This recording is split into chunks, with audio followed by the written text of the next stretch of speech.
You can hear me now, though. We're all good now, baby. We're out. We're here. Sorry about that, gang. I goofed. I mean, can we say anything else? Your boy goofed. This was probably the worst start I've had to a stream yet. But that's no problem, baby. We're here with the Tier List Tuesday. You know you're going to get a fun time today. You know we got some plans. I'm going to take us all back to the 90s for those 90s kids.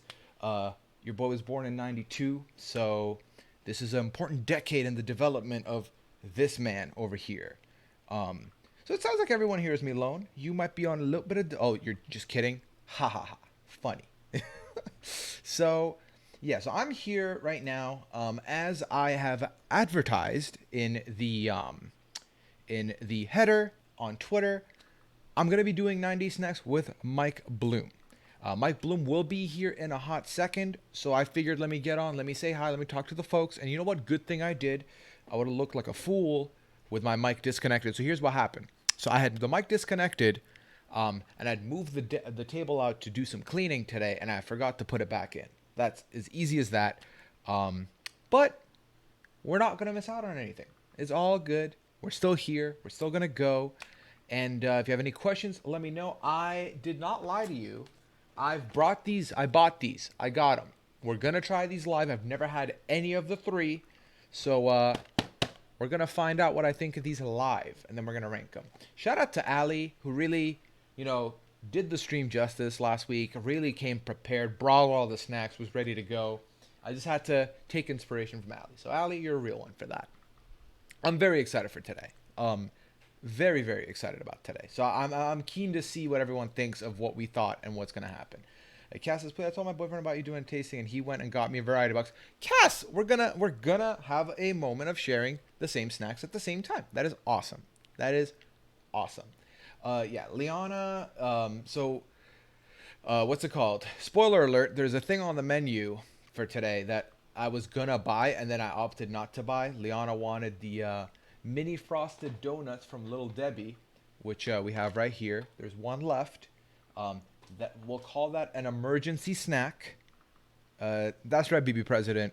She was on last week, and we did chocolates, is what we ranked. I forget what was top tier, but what I do remember was that was a delicious time, and I've still been craving chocolate since. I have a big coffee with me, because your boy needs his caffeine. So that's it. The Doom says, as long as the mic Bloom isn't disconnected, we are all good. Doom, we are going to be all good. There will be a transition I'm going to be making when Mike gets on the Zoom, because I'll be turning off my camera here and turning on the camera in the Zoom. So you might be not seeing me for a little bit, but then we'll be back. Jordan Kayla says, they call me an emergency snack. Who are they? Introduce me to them, please. I would like to meet the they in conversation right now. I don't know if you are bluffing or not, but I'm leaning towards you're bluffing. Yeah.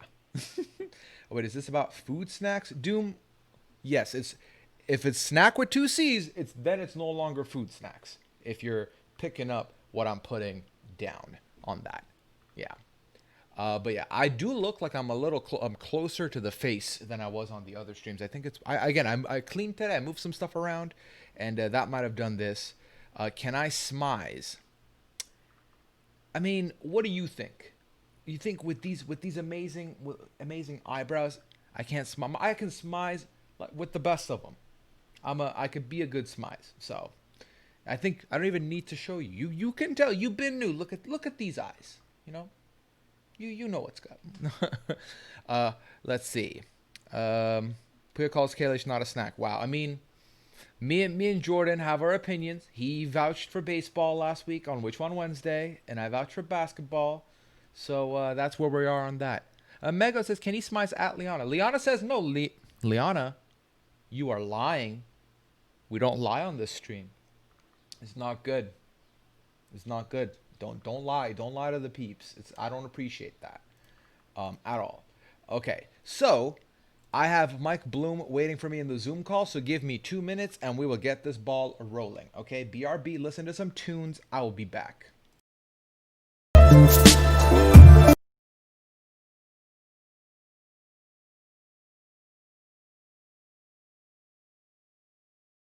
And we're here. And you know what it is. You know who's here now. This person needs no introduction. It is the mixmaster, the DJ, the man with a future tattoo. It is Mike Bloom in the building. Mike, how are you doing today? I'm good, and you just came up with the name for my future crime novel if I ever become a Swedish crime writer. The Man with the Future Tattoo. I like that. I think that's a very marketable name. I think that I works think out. I think we need to really like market ourselves to the regular folk out there, the ones who are like considering things but not might not be edgy enough to act upon them. Though I can't consider myself edgy, even though I'm on the precipice of indeed getting myself a tattoo on behalf of charity. You don't think so? I mean, I don't know. If you want to call me edgy, I'll say it. I just can't call myself I edgy. think this is where you evolve into the bad boy we knew you would always be. Oh boy, I'm gonna break out my leather jacket and my little beetle boots, and I'm gonna take on the town. Yeah, yeah, exactly. And you're gonna, people might look at you as the greetings fellow kids, but I don't think so. I think you can hang with the best of them. I think then we get I'm you a I'm youthful looking TikTok. enough. It's I all mean, when happening. I was when I was an actor in my early 20s, I Hmm. used to get surprise called in for a lot of teenage stuff, and I always remember the one that I sort of knew that maybe this wasn't for me was it was a potato chip commercial where you're supposed to be at the beach.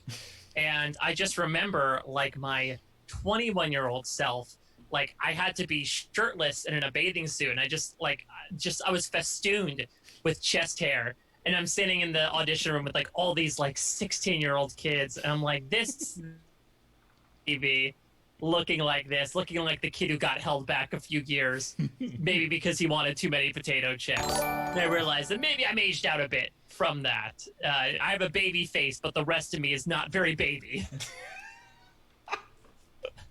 This is something in all the years I've listened to you on podcasts did not know about Mike, and now Yeah, I'm not gonna forget. So I that appreciate it. I am a man of mystery, Puya. I've gone from the bad boy to the man of mystery. That might make me Austin Powers. Speaking of, with the topic that we're talking about, because this was Austin Power Playground is the time we're going to be speaking about right now. Yeah, that's right. I mean, yeah, perfect segue to the '90s. Mike, how did you feel about your snacks in the '90s? Oh, I love them. Look, people who listen to the Top Chef podcast and other podcasts that I do, when I'm not talking about my non-baby body, know that I'm someone who, grew up a bit of a picky eater when it came to proper meals. But one thing that I was never really a particular taste on were snacks. I could house snacks all day. And, I think now looking back at it, even looking at like raising my own child and, he's over a year old, but we're sort of looking into like snacks you prepare for children nowadays, so much more nutritional, so much less just fatty and sugary than what was out there. But I feel like that was sort of like the '90s to a certain extent. It was this generation of sort of throwing sugar and television at children and seeing how they're going to behave, and it manifests into the millennials that everybody loves today. Yeah, I mean, it was uncharted territories with like regulations towards snacks and foods. I feel like there were just so many things that I don't either have been discontinued or come back on limited release because people complained about them, or we just don't see them Yep. anymore, like ever. Yeah. So it's a distant memory. So for this, so while I immediately hop us over to the board here, so we Wait, picked. but by the way, I Yeah, should say, so this is, do you call this what, tier list Tuesdays? you know it. You, have you pivoted yet to Tears Day? Can I just throw that out there? Does it sound too much like Thursday? Tears Day. I like Tears Day. I like Tears Day. I could work with that. Yeah, I I'm, think Tears Day could be a nice little portmanteau. I don't know. We'll see how the Twitch responds. Also, Megan asks, there's some chat about how old I am. I am 30 years old, turning 31 in a month or so. I was born in 1989. So even though like I'm technically a technical child of the 80s, I was raised in the 90s proper. I don't really remember the last 4 months of 1989, so I can't count myself an 80s baby. yeah. Okay. I think that's fair. I think that's very fair. You're growing up in the '90s, so we'll allow it. I mean, and actually, no. You know what? If you had any snacks in the '90s, you're perfectly allowed to feel anything about them. I don't know why I'm like trying to Yeah, defend you when you exactly. need Like no no matter how defending. old you were in the 90s, if you were having snacks, like this is a conversation for you. That's right. That's right. Okay. So, as is with the tier list, Mike, So we put 21 items on here. Lucky number. Yeah, I will preface this to the chat, to the audience. If you haven't been here, there are going to be snubs. There's going to be ones that we didn't think of or we did not include. That's a shame, but we're trying to keep it a tight 2 hours at most and not go beyond that. So we had to make some cuts here. Also, you're not going to like. This opens the door for a possible part 2. You know, if people are jonesing for it. That's true. That's true. And maybe part 2. And then if not, we go to the 2000s next time. There's so many. Oh, God. So Foods many of the 2000s. What is that? I don't know. I'd have to search it. But yeah. Yeah, what food accompanies George W. Bush? Pretzels. Let's see. Close your downloads. Okay, there you go. That works. I didn't download anything bad, so we're in a good place. Nice. Okay. So, what I've been doing with the tier list, Mike, we come up with our own over here of what the ranks are. In the bottom, we have the iconic bin 'em. Just put them in the bin. We don't need them. We don't want them. We're moving on from them. Okay? And then you've got fourth rating. We've got talk to the hand. These are all 90s sayings, by the way, because, got to do it right. Talk to the hand. I don't need this snack. This snack can Talk stay to the away. hands because the face don't want to hear it. Exactly. In the middle, we've got, it's just snacks. Like, Is that a 90s phrase? that is not. That has been Just snacks. whatever. Yeah, that's just like, it is what it is. If it's there, I'll have it. Otherwise, I didn't reach out for it, but also I didn't reject it. And then we've got pretty fly for a snack guy. Okay, and I like the grammatical thing there. That's not snack guy, it's snack comma guy. Exactly. You got to do it right. And then, of course, the top tier, the S tier, is all that and a bag of chips. Ooh, and hopefully to make a 90s reference, not chips with Olestra, because that'll make you go to the bathroom. Liana says, I wrote that one. Liana wrote none of them. I just want to put that out there. Wow. She's out here trying to take credit. Trying to take credit. It's not happening. Hi, Edmo. Okay, so, Mike, you have the list in front of you. You have the pictures in front of you. Yep. You go ahead and nominate the first thing you want us to put out here into the tier list and talk about. All right, well, let's, when I was thinking, when I did like my Family Feud answers, what's a 90s after school treat? My first one, and this is one that came back for a bit, but I gotta think of Dunkaroos. That's I gotta start by Dunkin'. Perfect. That's right here, ready to go over here. So yeah, walk us through your feelings. Pretty fun for a snack guy was my idea. I mean, Tell Mike I say hi, not you, but Mike. Mike, she says hi. Yeah, she's Hi, been doing. Liana. She like barges in and then shits on me and then leaves. Slander me on the Oh, internet. thanks for giving us a view. Thanks for watching, though. To be fair, there was a moment in the B&B, which hasn't come out yet, when we were talking beforehand, and Puya barged in on our recording. So it really is like, tear about is fair play here. Yeah, this is how it goes in this house now, and like because we listen to each other, we support each other, so we Kool-Aid man each other all the time now. Just walk in and just ruin, like say something.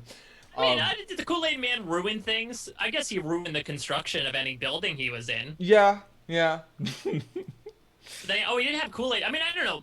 We should also note here, so yeah, all the things we're including here are foods, not drinks. So, Kool-Aid squeezers or your Ecto Cooler, maybe that'll be for a different time. And for the most part, these are like outright snacks. We did throw like a couple of cereals in there. I think maybe one cereal made its way into there. Yeah. But everything else is something that you're like grabbing by the handful. Or in the case of Dunkaroos, by the weird plastic case. Yeah. No, and Mike's reasoning for that was at some point that can be its own separate situation, which I appreciated Mike immediately looking out for the brand and like trying to give me more ideas for the future. So that was awesome. Listen, as someone who has like long-running podcasts where you have to create content every week, I can very much know when the fountain is running dry and when you have to sort of like keep spitting in the fountain to keep it full of water. So I wanted to make sure that the trickle is happening rather than the full stream. I appreciate that. Dunkaroos, Mike. So first of all, I want to preface this by saying that we didn't have specifically the Dunkaroos brand in Dubai, but this is very much up my alley. You're dipping not wafers, but like biscuits into chocolate. There's like it's a great, chocolate delivery system. It is nice and neat. It fits in a lunchbox. It fits in your bag perfectly fine. It's not going to get squished. which I used to have the little Oreos, like the 6 pieces, and those would Mm, always get squished in my bag, and that was the worst yeah. thing to happen. I mean, as an adult, there's not enough in a bag, but Yeah. before I learned to be gluttonous, it was great, and I liked it. Tastes great. Give me crunch, give me bite, give me chocolate. It's a perfect mix. So you were a chocolate Dunkaroos guy. Absolutely. Are there other Okay. flavors that I'm not privy to? So there is vanilla, of which I am. Surprise, surprise, Kulia. I love What? vanilla. I know this. Listen, I might have to throw the jacket away after this, but I love myself some vanilla Dunkaroos, especially when I was growing up.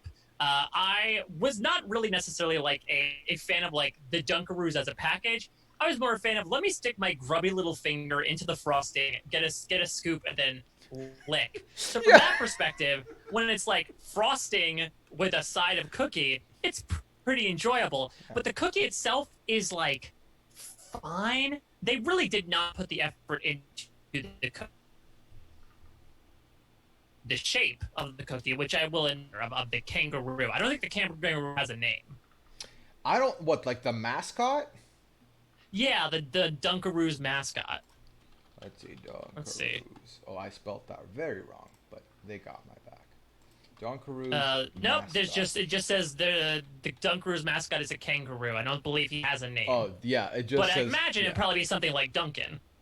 Yeah, I mean Duncan the Dunkaroo kangaroo. I could see that. Something like that. And I know that also there have been. I think maybe the new version of Dunkaroos doesn't have the oblong kangaroo shape. It has like little circles that you dip in instead, which makes it more of like a Yeah. chip and a dip rather than like a cookie and a dip.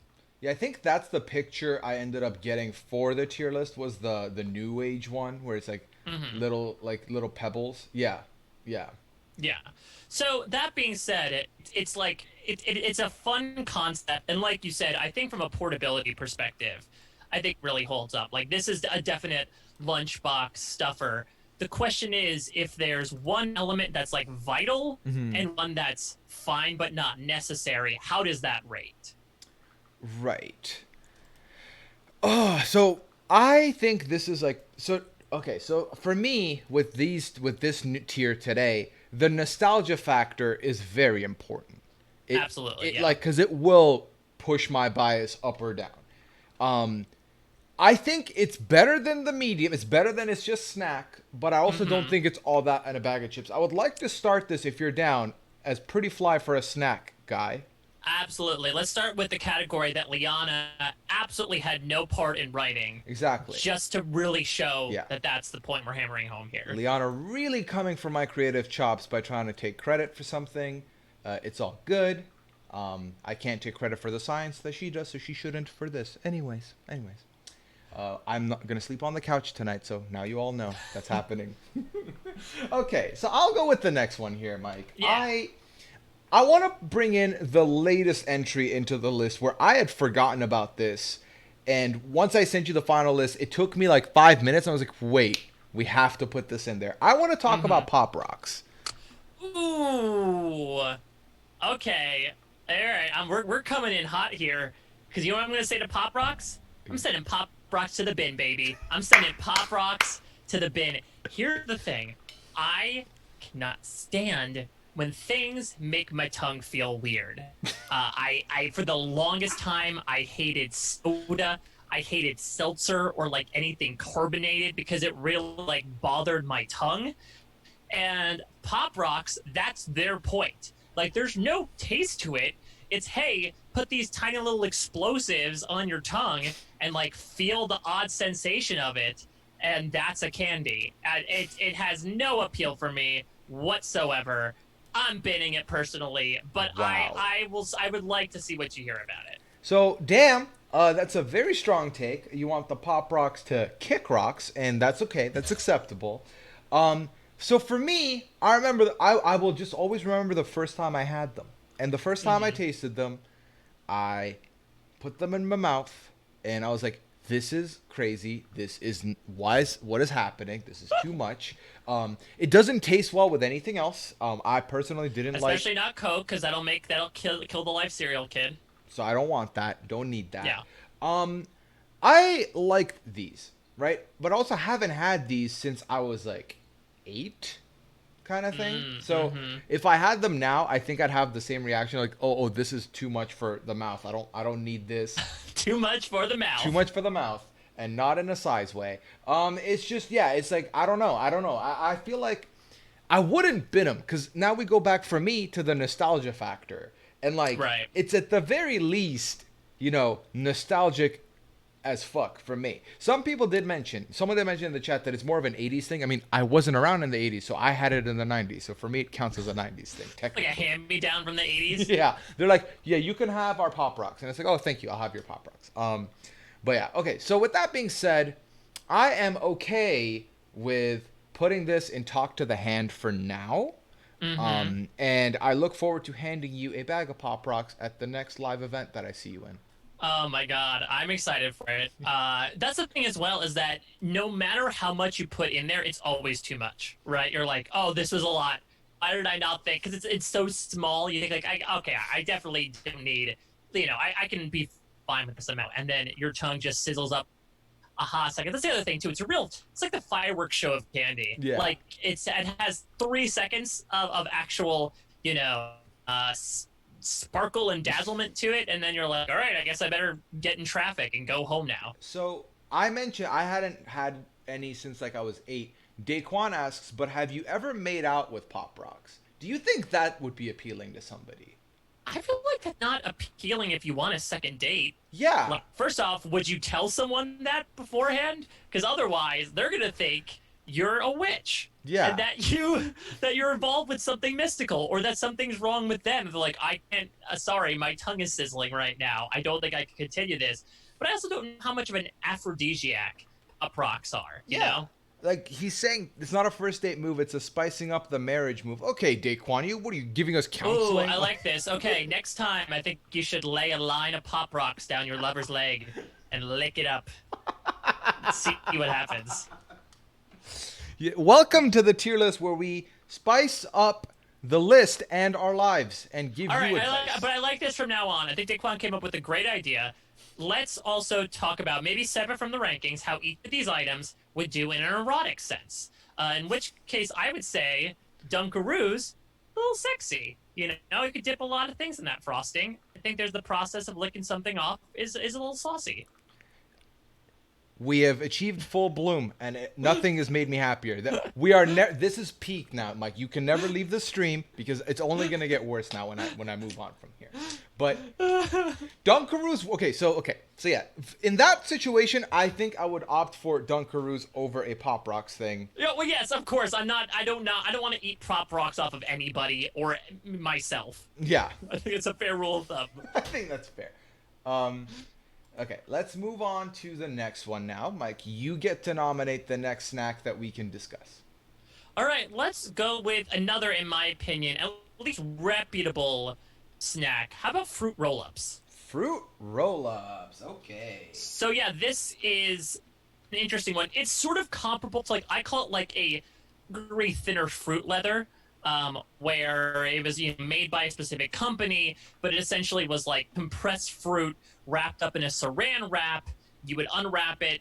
They sort of had different variations along the years, where some of them were shapes that you'd cut out. Some of them were tattoos that you could put on your tongue. I remember there was like a game series where the pieces would be in the fruit roll-up. Oh, wow. But it always was a big thing of like, either you rip out the strips that carefully indicated, or you just be an anarchist and just flat out take a bite and just completely ignore the rules. Sort of like how you eat Kit Kats. I see. Well, this is one of the ones I've never had before, and I bought a variety pack of the 3 things I didn't have, which now with the background is not going to work. Let me put it here. It's Gushers, Fruit by the Foot, and fruit roll-ups. So You're eating good tonight. yeah. All right. So the first thing I picked out was that. Okay. So I'm gonna give this a shot. I'm gonna turn off the I like background this. for this one because I want you to see the whole thing live. This is what you're here for. Shout out to Pinstripe Platinum, who is now following us. All right, no background. We're gonna go au naturel for this one. Ooh, beautiful. All right. Okay. So you described it. Not gonna lie, that didn't get me jonesing for one, but that's got nothing to do with you. Whoa. Okay. So yeah, this is like it's like plastic wrapped fruit sheet. Oh Okay. my god, my mouth is like watering just looking at it. It has not necessarily from like a hunger perspective. It's more like sense memories to me. I see. It's very like I can't even call it fruity because there's really no fruit taste derived from it. It's just very like sugary. There's a distinct taste in your mouth. Okay, so I can't tell where the candy begins and the plastic. Oh, I found it. Okay, so that's the Yeah, plastic. So yeah, if I turn this backwards, so yeah, see, Oh, it looks like the flag of a country. yeah, can't quite figure. Okay, let me try this. Okay, we're gonna go. Is this too like All right, so? so Is this too you're much? no good. That's a strip. That's what you're supposed to rip out. All right, let's go. Damn. Okay. Mm-hmm. Okay. You know what? There's some chew to this. Yeah, there is. There was a bite. There was a bite when I crumpled it up. It's tasty. Does this melt? If this was in a bag on a hot day, is it going to be like a bad time? No, it's not going to melt, but it's going to be stickier. Which it's going to be sticky anyway. I feel like one of the things is that the more fruit roll-ups came out, the more they were trying to brand it as like hold this in your hand, between again like the aforementioned shapes or like the tattoos. So this is one of the ones maybe as opposed to something like a fruit by the foot, you're going to end up with like considerably stickier hands. But as a child in the 90s, you're almost always going to have sticky hands anyway. Yeah. So it was more of an occupational hazard in the 90s than maybe it was today. Yeah, I'm not gonna lie. I'm not a fan of anything that'll end up sticking to the roof of my mouth, or that I'd have to like kind of battle to get out. Right. This doesn't seem like it's there yet. Right, there is like don't let it get wrapped around the molar. It can be that's like you got to get the finger in there after getting in the Dunkaroos and like pry it out. Yeah. Okay. So no, that hopefully not. I will say my hands aren't really sticky. That's a plus. That's good. I like that. That was good. I don't know what flavor that was. Maybe I should have tried to deduce, or is it just one flavor? It says sizzling there red were and multiple. yellow. Yeah, because there were a bunch. Like they would mix up together. Like one of the ones I really remember is like there was like a yellow tie dye, like yellow, green, and orange one. There was like a wild berry, like blue and red one. I think it was like a tropical punch, maybe. I think there were like straight up, as well. So, listen, were any of these like discerning tastes? No, it's sort of like a blow pop in that regard, and that like the flavors are barely there. Yeah. But it had the opportunity for them to throw in a crap load of colors. I liked it. Okay, all right. I liked it. I didn't think I would. It looked intimidating. I was worried I was gonna eat plastic, but that was good. I would give this a. This is in the it's just snacks category for me, where I would not reject this if I was offered some, but also I would probably not reach to buy this first as my snack o choice. Okay, interesting. I mean, this is my, for me, it's all that in a bag of potato chips, but I do feel like there's a bit of nostalgia factor there. And so there's a bit of like usability factor for me because again, this is one of the more has more function to it than I think a lot of these other snacks. So I do appreciate that. It's the multi tools of snacks. But I can absolutely understand as like a first time taster who does not have that experience that the thing itself is not exactly that much to write home about. And I do think the process of like unpeeling it and ripping and eating and possibly getting it stuck in your teeth is less appealing than some of these other snacks. It's just an eating experience. Okay, so then to compromise, before I do that, I want to ask, so are fruit roll-ups ahead of Dunkaroos for you? I would say so, just because again, I personally found half of the Dunkaroos themselves to not be necessary. Okay. And so, like, a motorcycle that runs great but has a sidecar that does nothing is, in my opinion, lesser of a motorcycle than one that runs pretty fine but like is sleek and has no, extraneous appendages. I see. Okay, so then we'll put it in pretty fly for a snack guy in between the two of us, and we'll put it above Dunkaroos. We'll go there for now. And then, all right, I like that. Yeah, and then if the category's too thin, who knows? Maybe we'll end up moving something up or down. So that's still possible. It's still a possibility. Okay, so I'm next, and we just had a fruit candy How about we go with a not fruit candy? How about we go with the bagel bites? Bagel bites. When pizza is on a bagel, you can eat pizza anytime, Booyah. And especially now that we are, outside of college, you can definitively eat pizza anytime. And I really want to hear from you on this one because you are like the bagel expert that I know. It is true. I worked at a bagel shop until right before I moved. About no, almost 6 years. It would have been in August. Wow. Yeah. So I have a very handy experience with bagels. We at our store had pizza bagels, which the way they did that, it was half a garlic bagel with the toppings. Oh, Yeah, interesting. so that was a good experience as well. But these are nostalgia times 1,000, right? Because I feel like Hmm. they were a big nostalgia when I was younger. They were still they give me nostalgia from when I was in university because especially that first year in dorms, like I'm not really rocking with a full kitchen, so the Yeah. Well, yeah. Did you use like the kitchen that was like in your dorm on the floor to make these? So we had a microwave in our on Okay. our floor, but we had this guy who had a toaster oven. So he was kind of the Mm. plug for, hey, we're gonna come cook something in your room. We're gonna put this in the toaster oven. So and once I moved, this was still a very quick, lazy fix of I want something that's not like a chips or something. It could be like a meal replacement. I mean, again, it was in uni. This was a full acceptable meal replacement.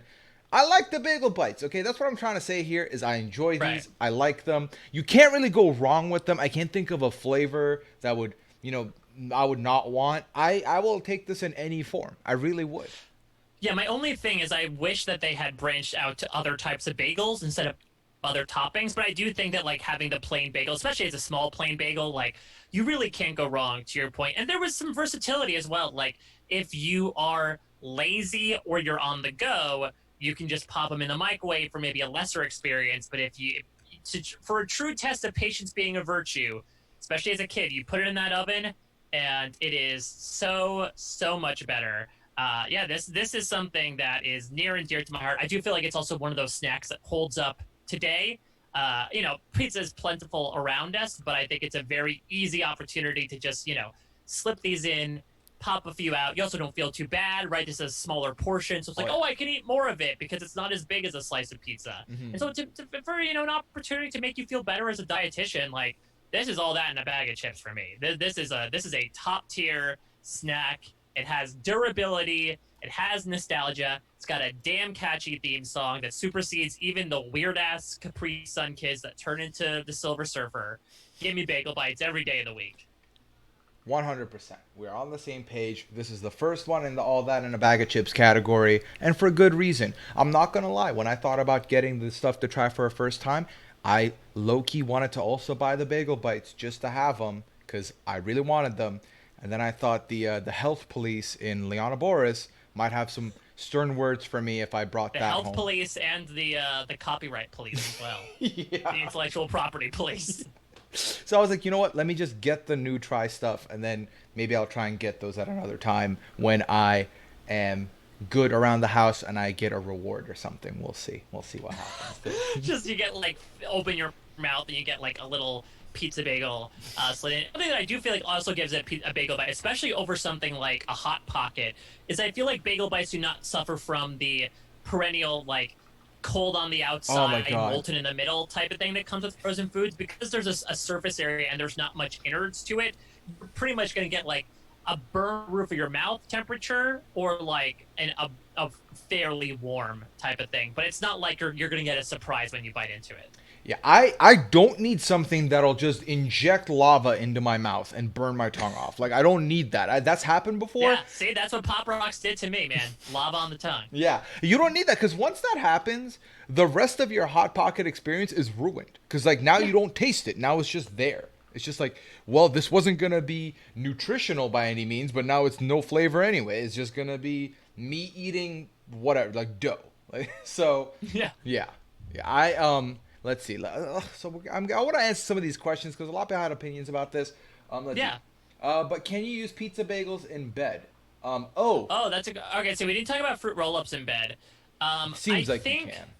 I think you probably can. I think there's probably something about in the like edible underwear range That's Yeah. I always imagine edible underwear as. Spoiler alert: I've had no experience with it, but I always imagine something along the lines of a fruit roll-up, like something fabric-like, but in a candy way. That being said, it's going to be a sticky experience afterwards, but I feel like there could be some marketability in making, lingerie out of fruit roll-ups.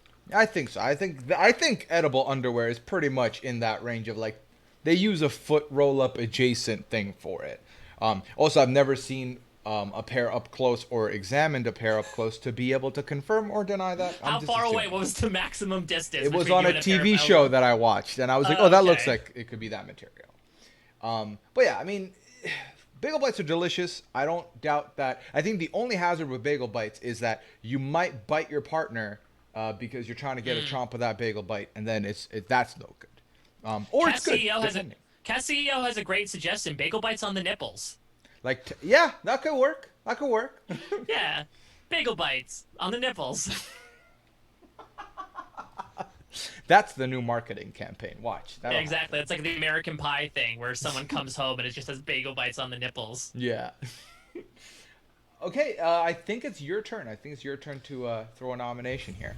Okay, let me throw one on here. I'm gonna throw the cheese balls on here. The Planters cheese balls. All right. I think of like the cheese based products. I think people are more used to like Cheetos or cheese doodles. But cheese balls is something you could commonly find when you went to your parents' office for the day. And there was a big jar of them.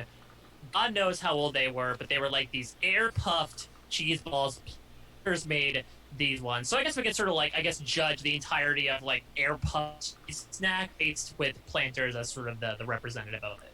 Yeah, so I was in line on the self checkout at the store today, and I saw these, and they were in their own stand, and it said it's back, and it was a 2 for 4 deal, and I thought about it. I thought, should I just get one that's $2? And I was like, no, I'm not gonna, and here's why.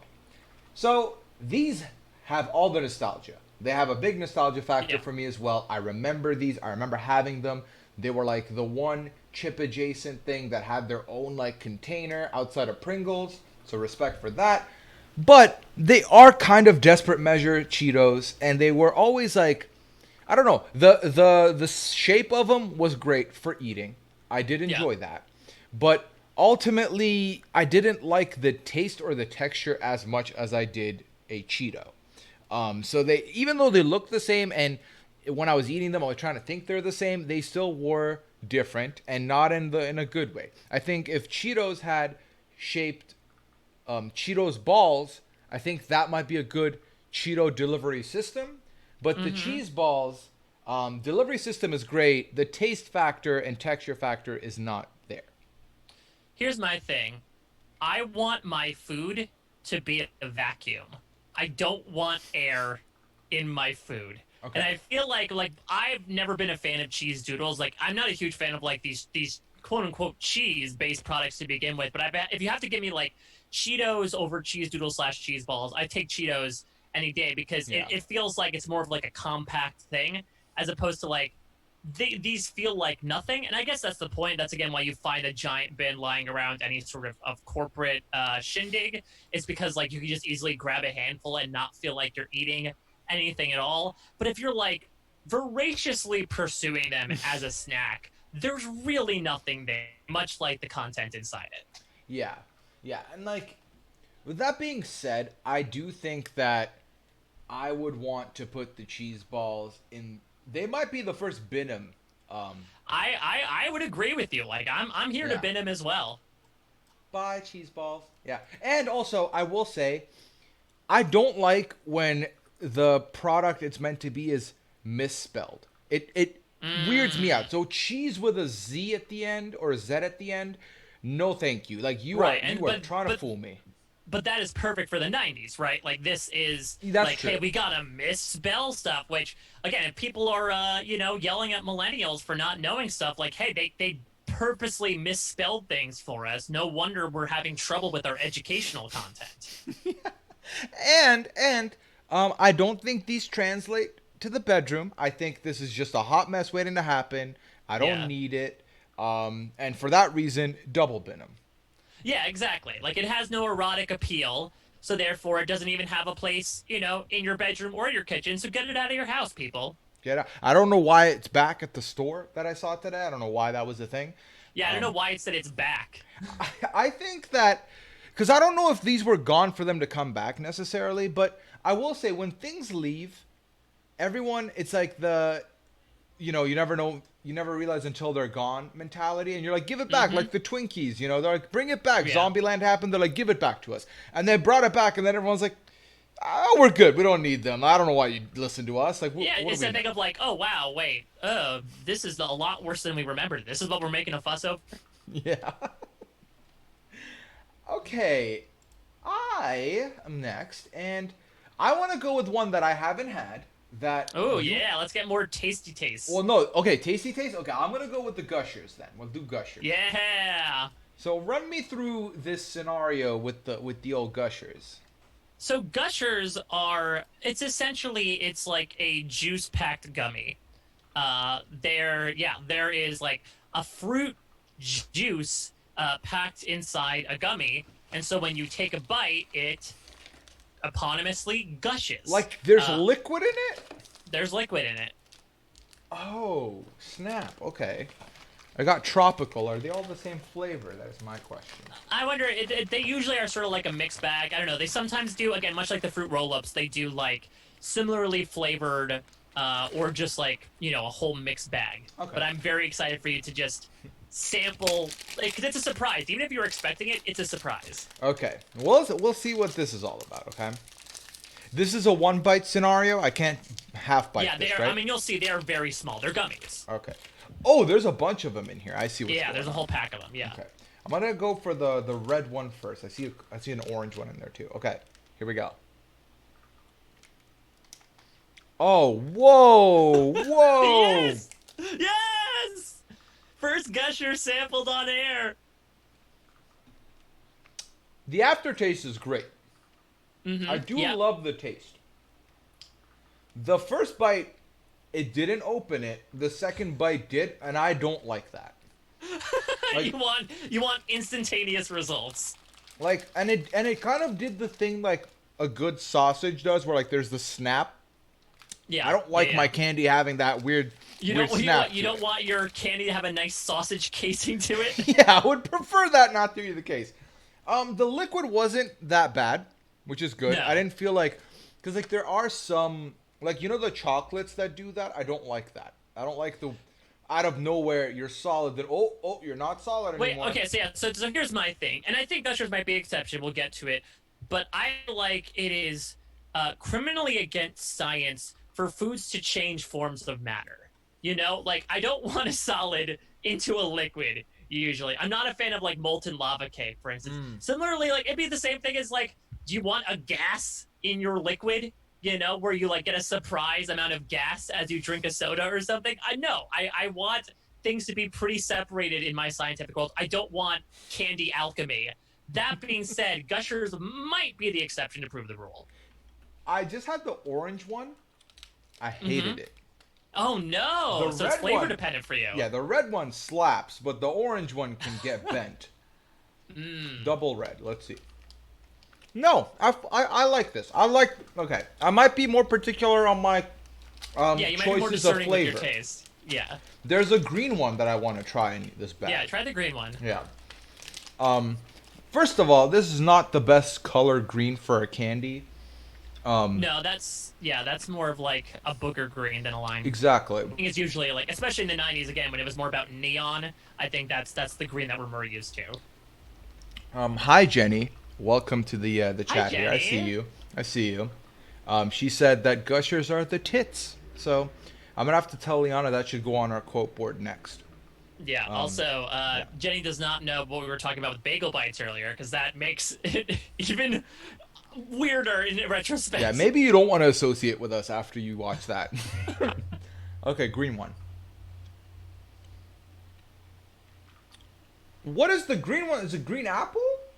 I see. I feel like in the '90s, it was either like green apple or a lime. Again, these fruit flavors though are sort of like they're all in a general spectrum that all sort of taste the same, and it's not overly sour, which I'm happy about too. I We'll get into it later. I'm not a huge fan, especially growing up, of overly sour candy. So I've had a couple of these now. These are stuck on my teeth, not like the roll-ups. The roll-ups are gone or long Yeah.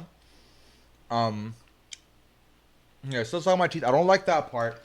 Right. If I could pick, if it was like, oh, there's like a one flavor gusher per There was a pack, buffet of gushers that you could pick from. just give me the red. Give me the red ones. I like those.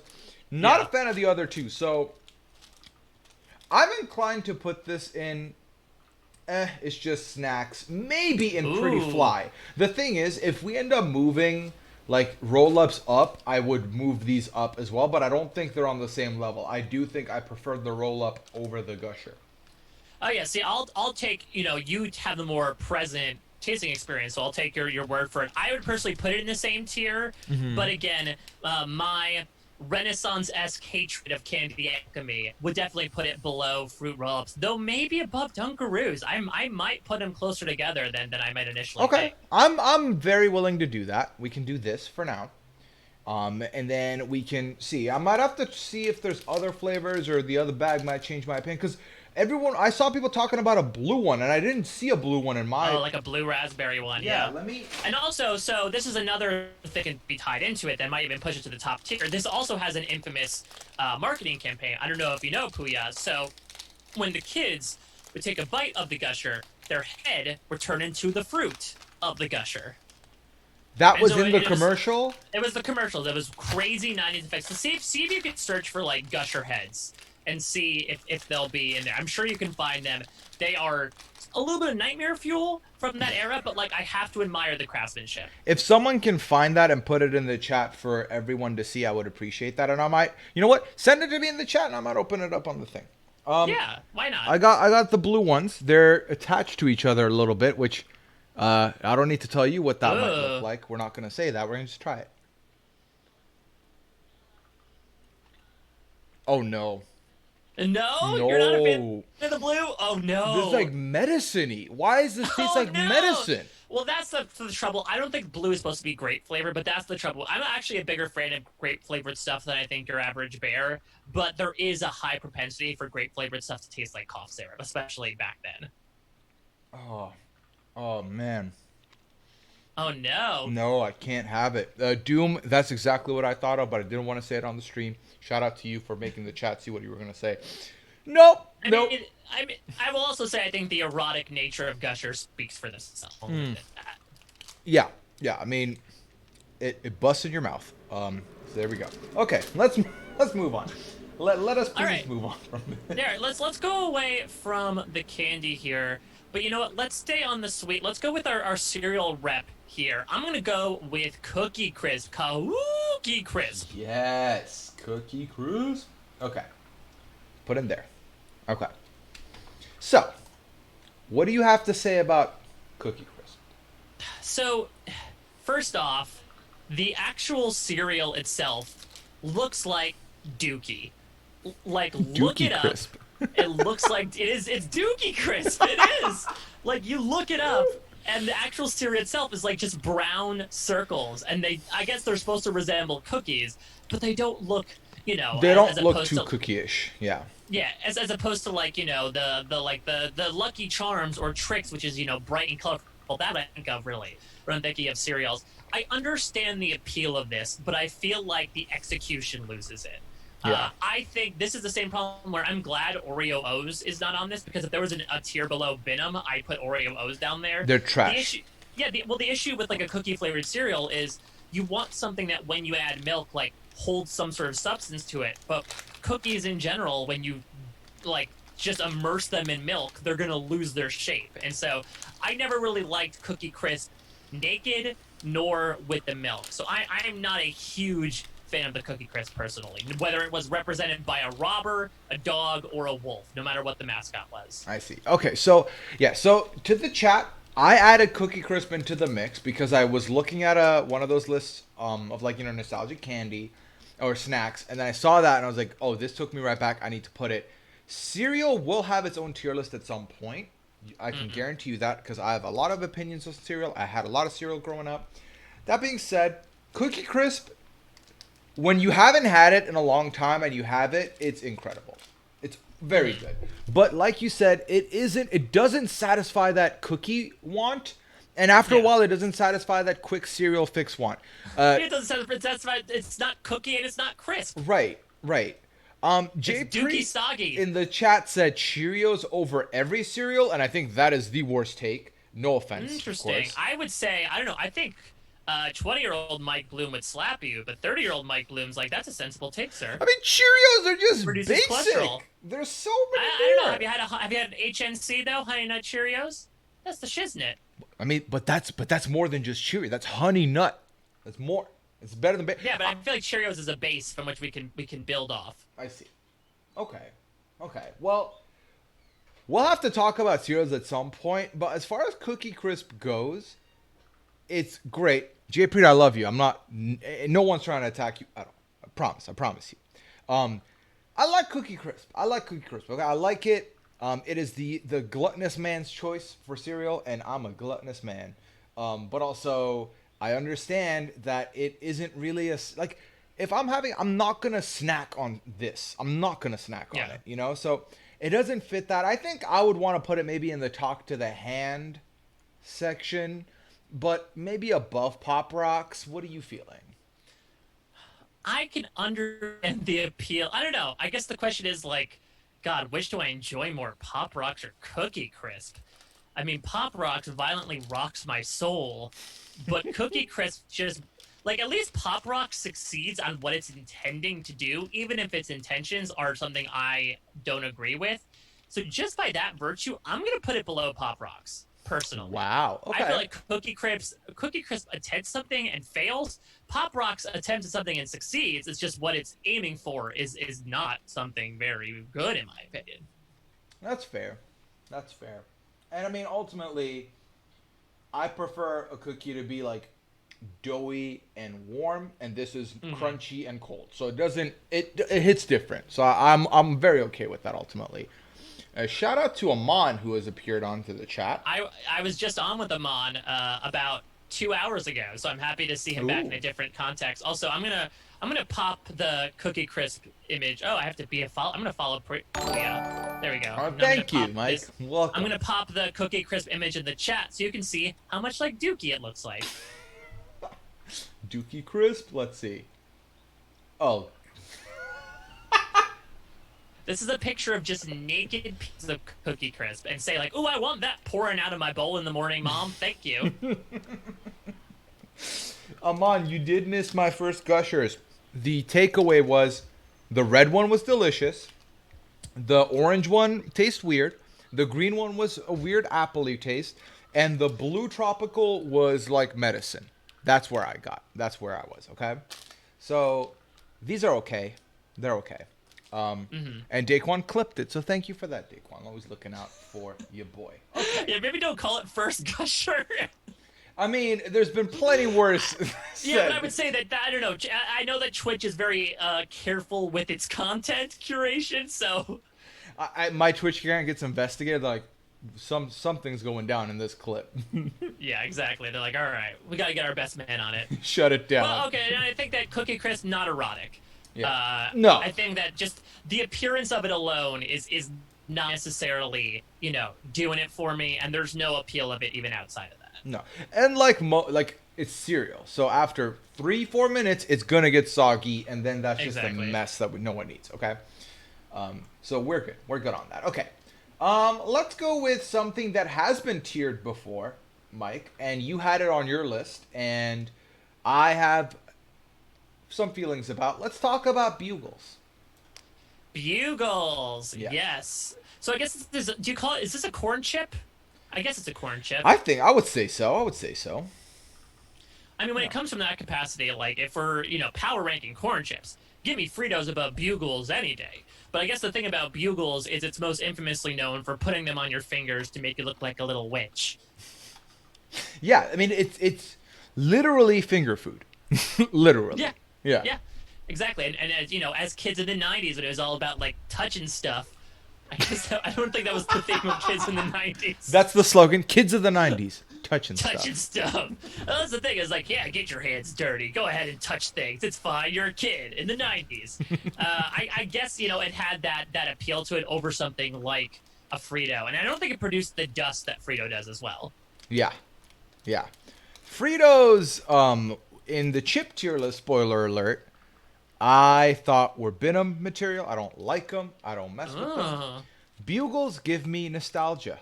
I like the Bugles. I don't love the Bugles, but I like them. So I would put Bugles, for me, it's somewhere in the middle of it's just snacks. They were definitely a fixture in my lunchbox if I ever had chips with me. It was either Bugles or it was Lay's ketchup chips. So I would give it. I would put it in the middle. I'll put it in the it's just snacks. Yeah. I will admit I'm a bit of a chip snob in that I really don't like flavored chips. Puya, there was a time when I toured in Canada.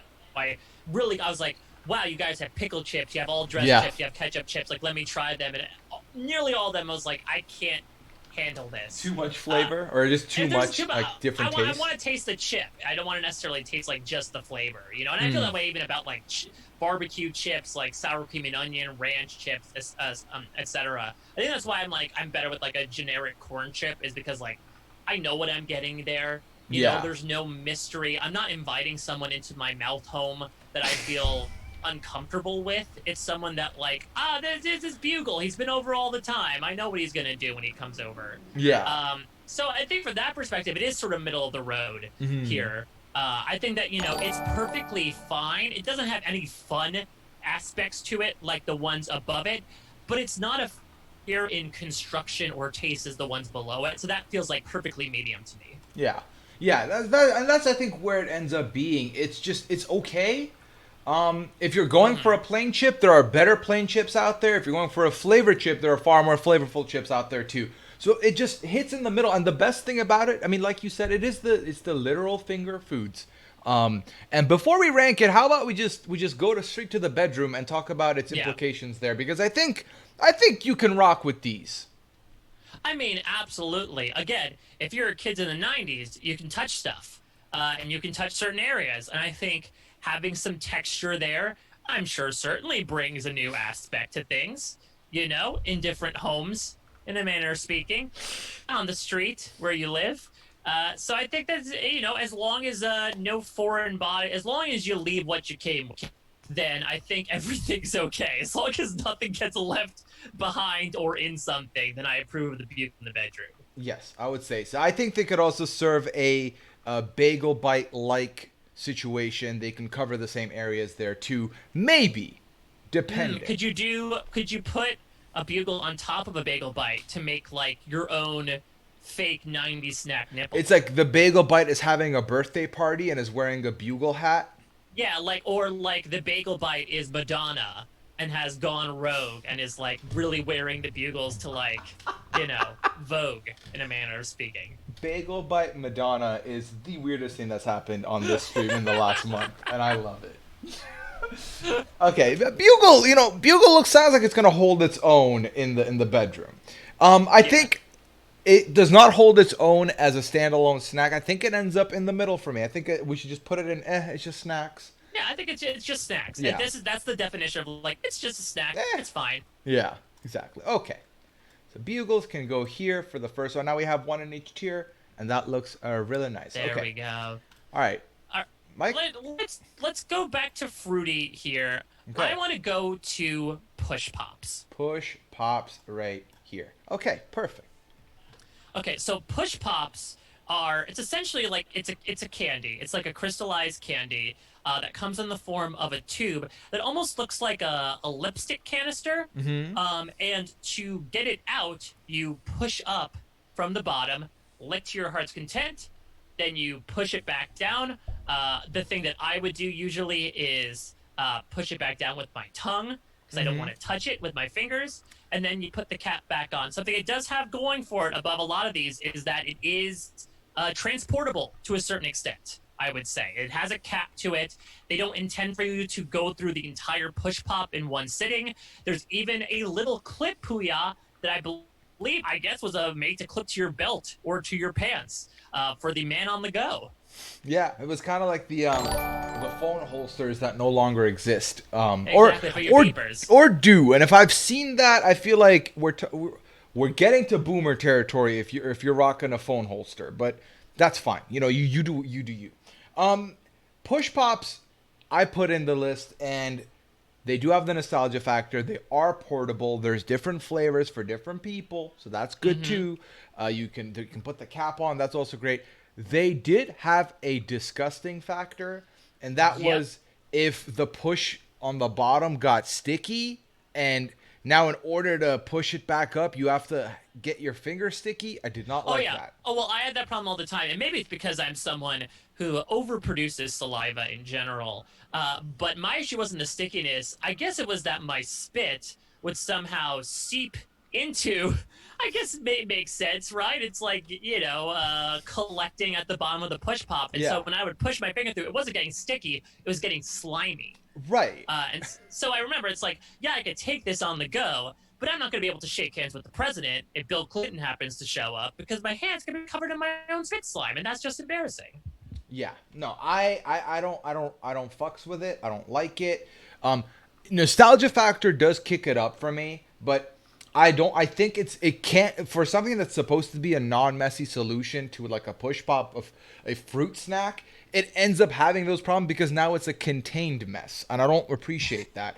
I think as far as in implications for the bedroom, I think that this is also a sticky situation, pun fully intended. And I don't think it's the best application. I don't. Well, It here's looks like it should be, but I don't think it is. what the push pop has over others is endurance, I guess, in that it has that portability quality. It could be like, I don't want to use the push pop anymore. Let me save it for later. But much like we talked about, much like its applicability in real life, do you want to use it again after you've used it the first time? Is this a one and done type of thing when it comes to the boudoir? Right. Right. I think there are better options out there than the push pop for usages of I'm not using this to eat anymore. So I think for that Mm-hmm. reason, it's not that good. I think for the sticky mess that it can leave behind, it's not that good. I don't think it's going to enhance the flavor of anything, so I don't think it's that good. I think it masks itself as a hey, look, I'm something that can be used, but I don't think it can. I have Liana's chapstick right here. It's about like this. This is meh at best, especially when this part is now sticky. This part is now like gone. If you lose the cap, it's over. Um, Watch this. Benham.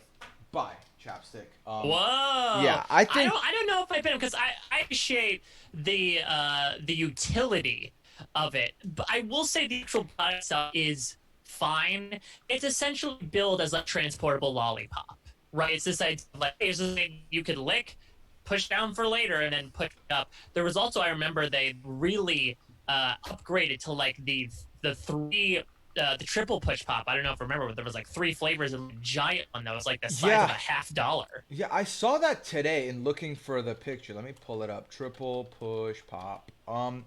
Yeah, it's a thing. It's definitely. It looks like, and to me, I don't know if this Power Rangers reference is gonna get lost on anybody, but it looks like Power Rangers Zeo when they tried to get all the crystals and they were all next to each other to form like the one big crystal, and that was a situation. Why are these images not loading? Thank you.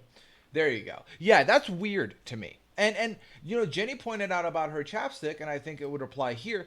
You lose them. There is no way if you pocket this for later. There is a decent percent chance that you're gonna lose the push pop and it's gone. So then it's like, well, why is this a thing? Why? True, that's very true. It's not something that you're going to keep with you. I can't really think of many people who have push pops in their pockets that they are just to pull out at any point in time, like they might have chapstick. Is the push pop like the on top of candy in that it's like you think it's one thing, but it turns to not really be that thing at all? Yeah, because I think when I put this on the list, I thought this would be a higher up choice for me. But then Mm-hmm. ultimately, it ended up, the more we talked about it and I thought about it, there are plenty of other substitutes that work better, in my opinion. And ultimately, I don't think this particular snack is something that needs to be stored for a rainy day. I think once you start Yeah. it, you should finish it, and that's kind of where I'm at. I wonder which came first. the triple push pop or the pens that had the multicolors in it that you could just click Oh, around. love The those. 90s was all about like let's take a bunch of stuff and put it in one thing because that's going to really help people. Yeah, it wasn't quite like it is now where we're fusioning stuff, like we're having a cronut. It wasn't like quite there yet, but as Yeah. far as putting multiple flavors in one, they were trying to do that for sure. Yeah. Yeah, with these things. I don't I don't know. I feel like this is better than a pop rock. Um, but I wouldn't. I would pick a bugle over this. I think I would put it in but second. What would you feel? I would personally put it in the second to last tier, but above Pop Rocks personally. I would be very okay with that. I don't know why I didn't think of Yeah. that as an option. Talk to the Because I don't hand. want to, I feel like Bugles succeeds much more as a food than I think a Push Pop does. Push Pops, again, has a really interesting idea, but as we talked about, the execution of it just does not meet up to it. Yeah. So, yeah, I mean, I came into this thinking push pops would be higher up, but we talked about it. We talked about its implications in the bedroom, and I think it just falls short, just like it Yeah. would anywhere else. It got pushed down from your initial expectations. It did not pop off the screen at all. No. And I don't know where I threw that chapstick to, but I hope she's not going to need it later. It's all good. I think she did. Leonardo has like 8 of them sitting around, and she's just like, We all do. yeah, and they just like get lost. So, ow. But yeah. That's okay. your karma for throwing away the chapstick Yeah. without Okay. her. Yeah. I think she's not watching anymore because she would have said something by now.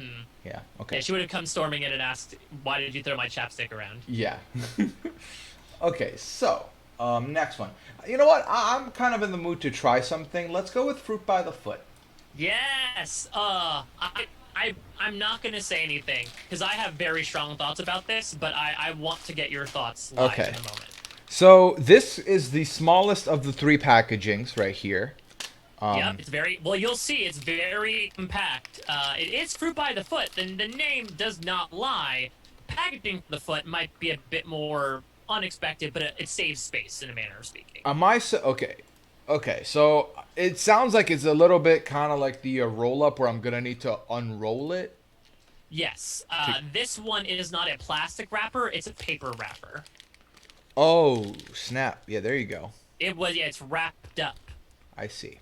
It kind of looks like the there was this bubble gum that came in like the pink container.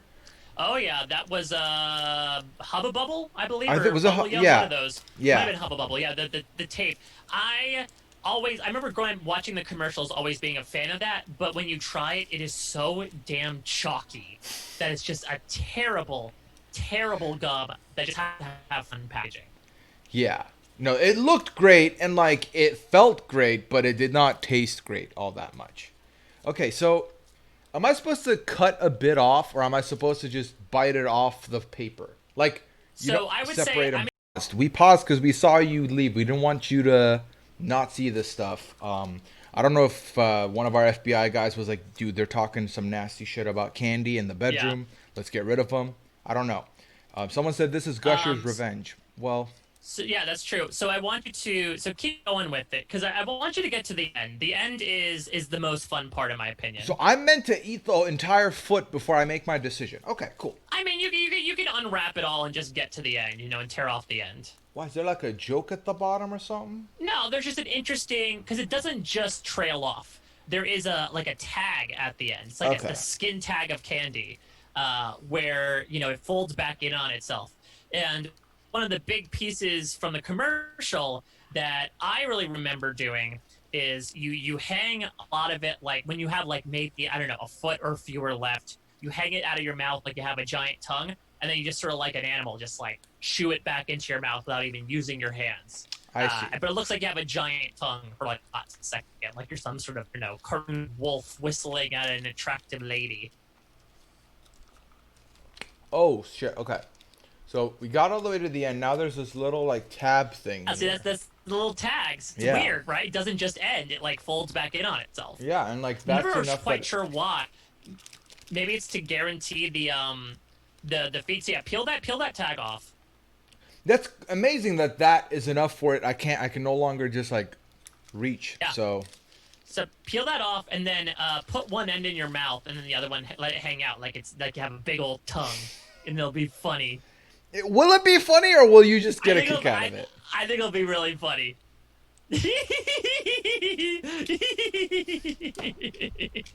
Mike, what the fuck? Okay, I like that. See, that's an enjoyable eating experience, in my opinion. that was great. That was delicious. And I think that this is bedroom wise. I think this works. I think, I you mean, know. listen, I think this is 50 shades of fruit of the foot right here, right? Hmm. Like this is a way you could very easily them up and juice it as well. Yeah, I think that was a win. Um, I liked it. I liked it. So now I've tried all three, right? So I had the fruit by the foot. I had the You had everything gushers. from the variety pack. I had the roll ups. This was my favorite of the three. Yeah, Um, yep. I liked it.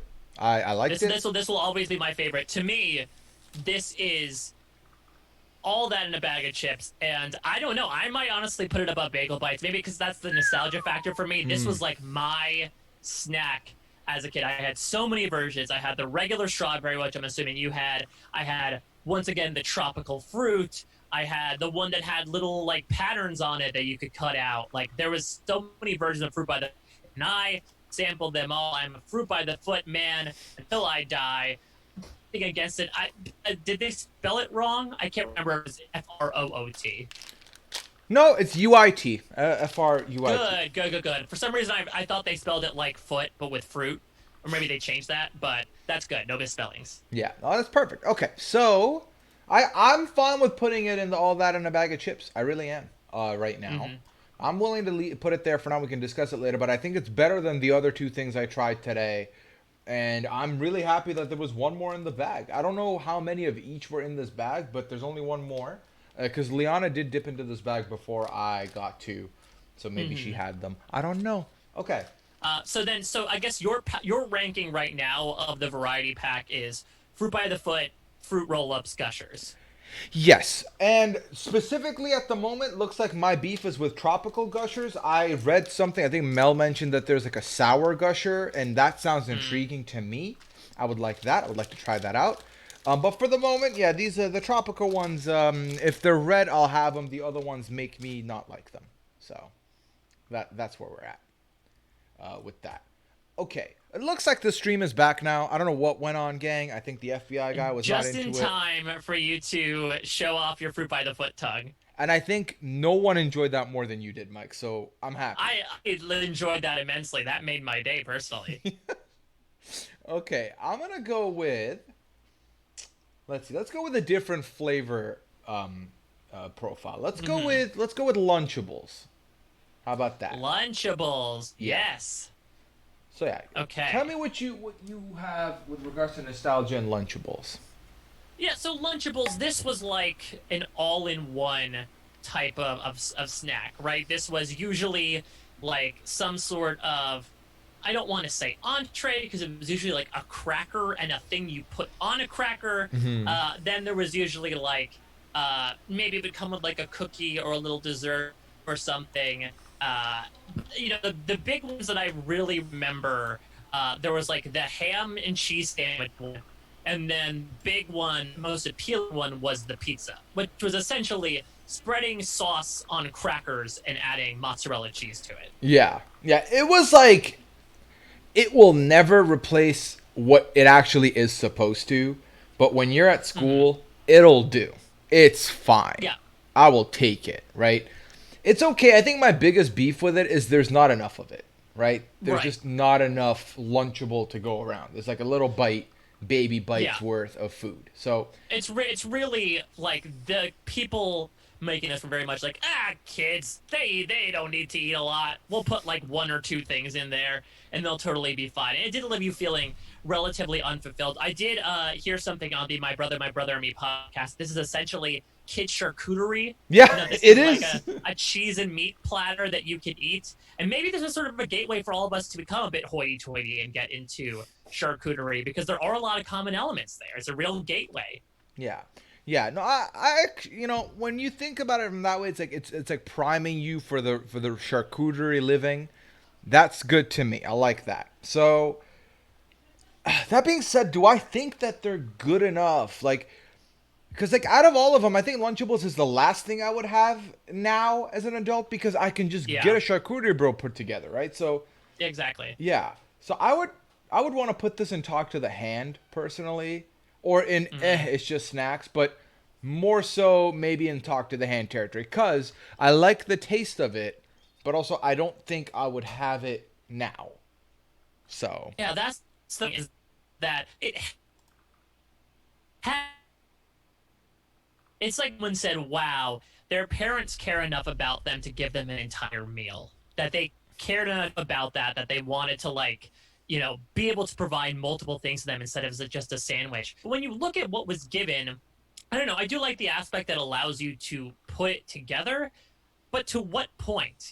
When you're given the materials, there's only so much you can throw there. So yeah, I'm really not sure as to where. But yeah, I don't know. I don't know. For me, I think ultimately because it doesn't really stack up to the other ones and it doesn't have as much appeal now, I would want to put it in either smack dab in the middle under it's just snacks, or I would more likely want to put it in Talk to the Hand and then we can discuss where it would go there.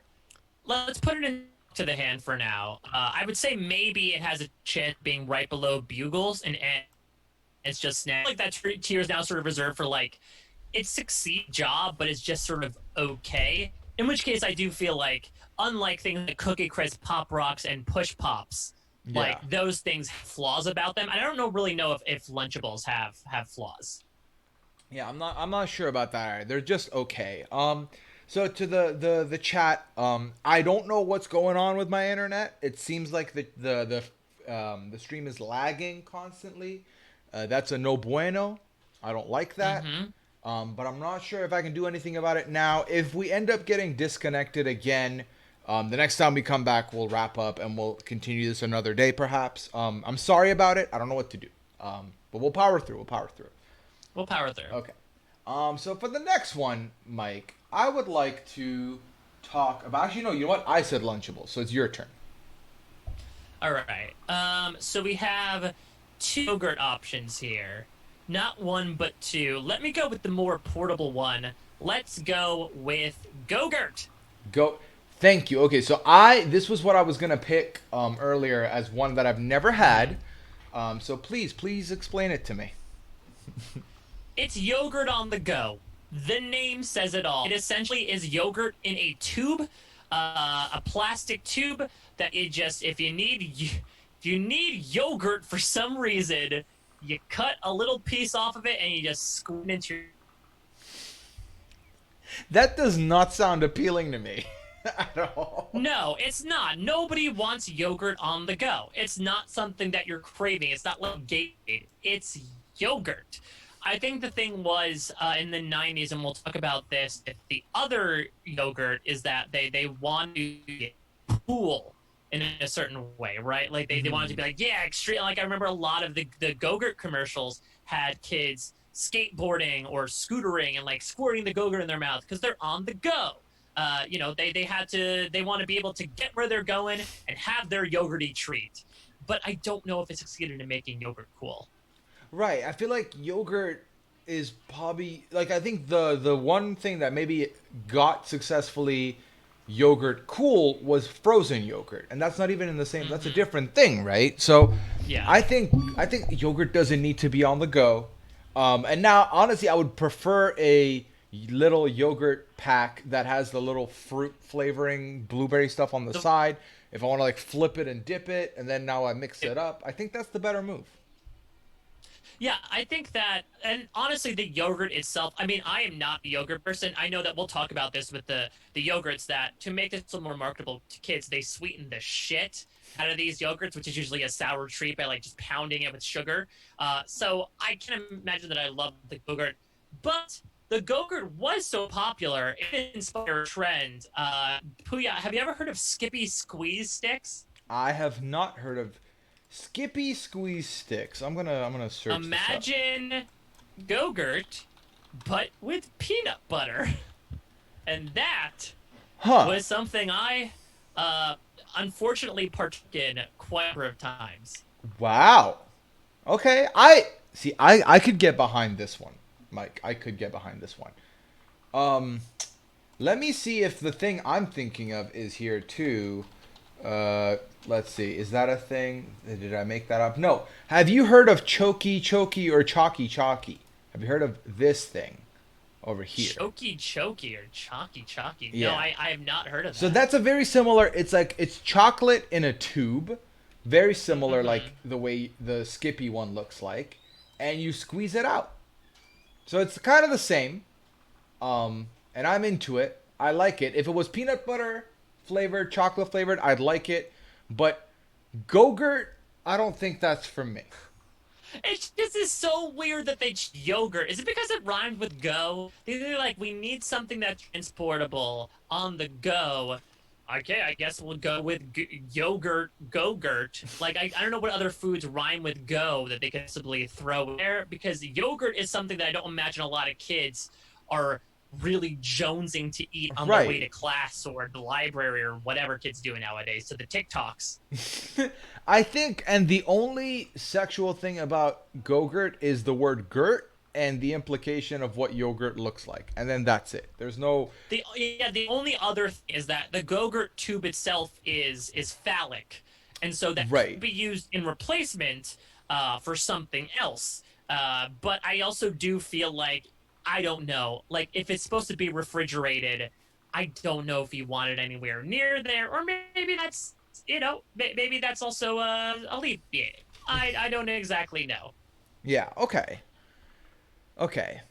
Um, so I would like to see Go-Gurt in like I feel like I would go for a Lunchable before it. I would go for a Push. I would even go for a Cookie Crisp before it. I don't know. I've never tried this, so I want to give you the my final cut decision and rank powers. You decide fully where this goes. I feel like that's only fair.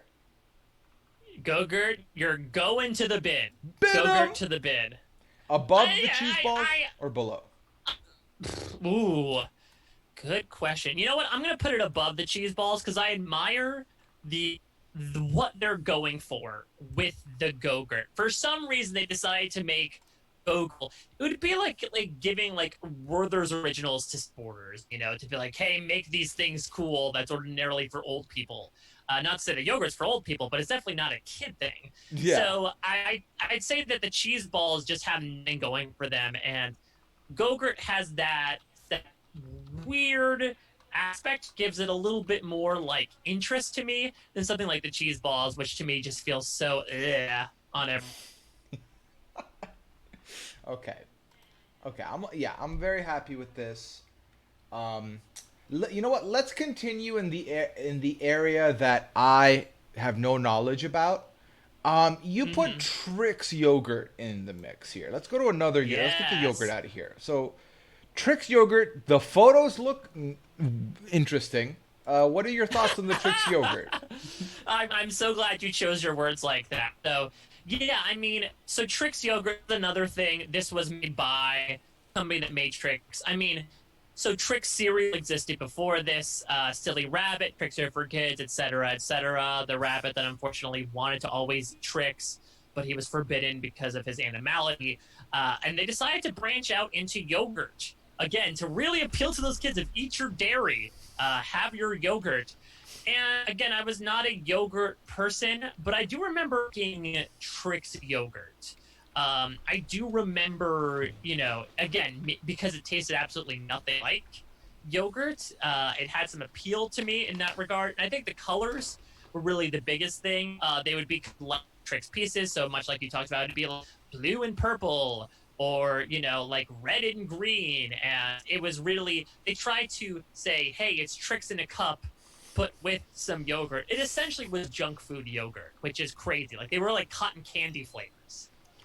I mean, I don't need it. You know what I mean? Like I don't. If I want that flavor, I wouldn't want it in yogurt. It's like saying, "Oh, we prepared a."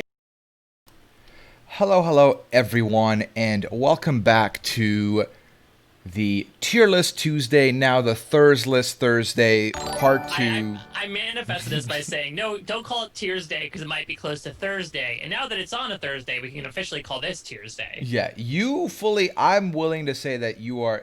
You're the reason this happened, but not really. I mean, I'm happy. I'm an easy person to blame for a lot of stuff in general, so I'll be the one to take the brunt here. I get to talk to you twice this week, so like, look at me being a The winner. pleasure's all ours being able Yeah. to do this. And listen, it was a big conversation. The way we didn't, who knows? You had somewhere to be. Like everything happens for a reason. Here we are now. Gonna keep on the night. I have my '90s shirt on now, so like now I feel like I'm officially in the mood. This was in the laundry a couple days ago. Okay, now you're ahead of the curve. Now we're good. We're there. We're ready to go. Yeah. So for those of you who weren't here Tuesday and are like, what the hell's going on? We don't usually stream on Thursday, but I had a battle with my internet and I lost. So the internet said, you're out, you're done for tonight. But luckily enough, I saved my work, so we have our progress here. Good. We'd gotten a little over halfway through. We're here to finish this off so that we have this complete, done and dusted. I have been downloading all of these after they're done because currently my VODs on Twitch get removed after 2 weeks, so I'm keeping them. I'm vaulting them, and then at some point I can re-upload them onto YouTube so that they're permanently there on my YouTube for people that want to end up watching the earlier ones and all that. So we're gonna finish this up. Daddy Terrence says, dial up Puya. I don't appreciate it. Stop the slander. I have that Puya and Liana internet. We played Sequester at the same time. She commentated while I played another time. The internet's superior, so I don't understand why on Tuesday it was like, let me give you a throwback to the 90s with the dial-up connection. Yeah. Oh man, I remember that too. I remember that noise because I would try and suppress it when I would connect to the internet so my dad wouldn't know I've gotten on the internet. I guess that would be a way to give it away, right? It's like, but I guess couldn't you just mute the computer? It wasn't even coming out of the speakers. It was coming out of the computer. This is a What? yeah. I don't. I That's can't like explain possession. it. Yeah, I can't explain it. It was rough. And then the worst part was when I'd be on MSN and then my MSN would sign off, and I know that would mean my dad has picked up the phone. He now knows someone's on the internet. It is 1 a.m. I'm not supposed to be awake. And then the transition of like slow but quick to like jump off the desk to the bed and pretend like you're asleep. Oof. Oof. Was MSN, was that connected to Hotmail or were they different? I can't remember what It was like, Hotmail. the name of the mail. It was Hotmail. Yeah, I was yeah, trying to remember what like the name of the service was for MSN because I know MSN also had its own messenger. Yeah, so that's the back when- MSN Messenger. You could use an Hotmail email or an MSN email. And then later an Outlook email if you ended up getting MSN later. Yeah, because I know that MSN, when I used to I was heavy doing online reality games for a good like 5 years or so, and I remember that like it'd be like you have to contact I have to contact NJ Jacuz, quote unquote, via here's my MSN messenger. It's like, all right, I guess I gotta load my parents' computer up with all these apps so I can chat to, I don't know, random 40-year-old dudes that are Survivor fans at like 1 a.m. to make sure I don't get voted off. Yeah, no, and my dad didn't understand with MSN. I was like, so this is my friends. They've given me their emails. This isn't randos. He didn't get it. He thought all of it was like chat rooms were chat rooms. I was like, Yeah. That's not how that works. So Dippin' Dots is disagreeing with our Bugles placement. They were not here on Tuesday. Oh, listen, I think if the personification of Dippin' Dots is speaking up about this, I don't know. It feels a little weird, you know? No, I just want to tell Dippin' Dots that you're saying that you feel like they have entertainment value. Believe me, we have been talking about them and the entertainment value they've that been comes with them. entertaining. Yeah, in the bedroom specifically, if you wanted to Yeah. know exactly where we're going with that. So, that being said, Mike, let's just pick up where we left off. Why don't we? Yeah, let's do it. Give me a nomination here, and we'll roll. So, we've got Cosmic Brownies, we've got Handy Snacks, 3D Doritos, Warheads, String Thing, Shark Bites, Ring Pop. You know what? I feel like we were in the middle of Trix Yogurt. We were literally in the middle of Trix Yogurt, so let's pick up from there. Okay. I think let's start with Trix Yogurt because we had gotten one yogurt out of the way. Yeah. We trashed Gogurt. And I apologize if I repeat myself. I don't even know how much of our conversation ended up making that VOD. I didn't end up checking. So who the hell knows? We might be repeating ourselves, or I might be saying the exact opposite opinion from from what we stated a couple of days ago, which is always fun. It's like the podcast version of, I tell the truth all the time or I lie all the time, and you have to trust which door is the one, Yeah. All right, so so Trix yogurt. So let's sort of re-explain Trix yogurt here. So Trix is a cereal, and it is for kids. It is not for rabbits, no matter how many times they tend. Though I will admit, as someone who dealt and still deals with anxiety and depression, the Trix rabbit was the most relatable AF cereal mascot of all time. Like, this is a guy who just wants one thing in life, but like society is keeping him at arm's length I felt terrible every time. It was either that or like the exact opposite was like Fruity Pebbles or Cocoa Pebbles commercials. Because God, I just wanted to see Fred Flintstone like get just his ass handed to him. Like, I was always rooting for when Barney stole those pebbles from goddamn Fred Flintstone right from under his nose. But suffice it to say, while Trix is for kids, they wanted to make sure that yogurt is for kids as well. So they created a Trix yogurt, and it's quite literally what it is. I mean, does it taste like Trix? I guess in the capacity that it tastes like sugar, and Trix is a sugar cereal. But yeah, they in the 90s, Trix sort of reached out of its brand to do Trix yogurt, which was like sort of always a mixture of like two flavors, two colorful dyed flavors into one. And this was a way to get kids into eating yogurt. Yeah. Because that's the thing, right? Yogurt didn't quite have the appeal for children. I think even now, like some of the like blueberry yogurt looks interesting. It looks a little purpley, like that might be appealing. But this came with a built-in. Ooh, cool color, purple. Right?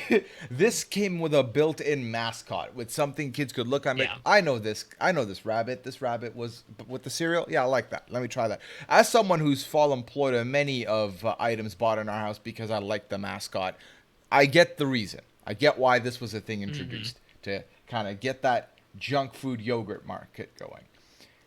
It doesn't look great, Mike. I've never had this, but it does not look appealing to me. No, the actual, when you open it up, obviously, we learn this about TV, right? The presented package is often not what you get as the final result. And Trix yogurt, I mean, a lot of this stuff was that. Cookie Crisp was one that we talked about last time that looks like straight up shit. But on the commercials, you see like, whoa, it's little cookies in a cereal.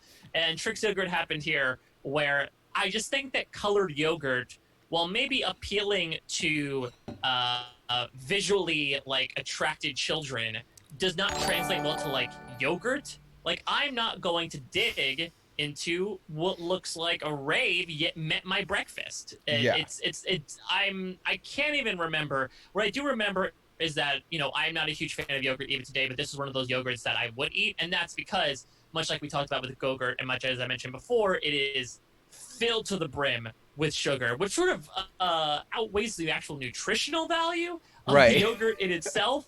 Sort of like you're just eating like ice cream's inbred cousin with some food coloring thrown in. But you know what? It had you eating yogurt, and I guess that maybe it's supposed to serve as a gateway to yogurt in the future. So my question that I see from the chat, what came first, the Go-Gurt or the Trix yogurt? Do we know this? That's a good question. Let's see if we can do some internet. Okay, and while we're doing that, a welcome to Person, Bridget, and a Mike Bloom Tattoo, who have just followed the old channel. Hello, Tattoo. You will be you will have an identity sooner rather than later. Yeah, we'll say that. the tattoo reveal party is coming via Brant Steele at some point.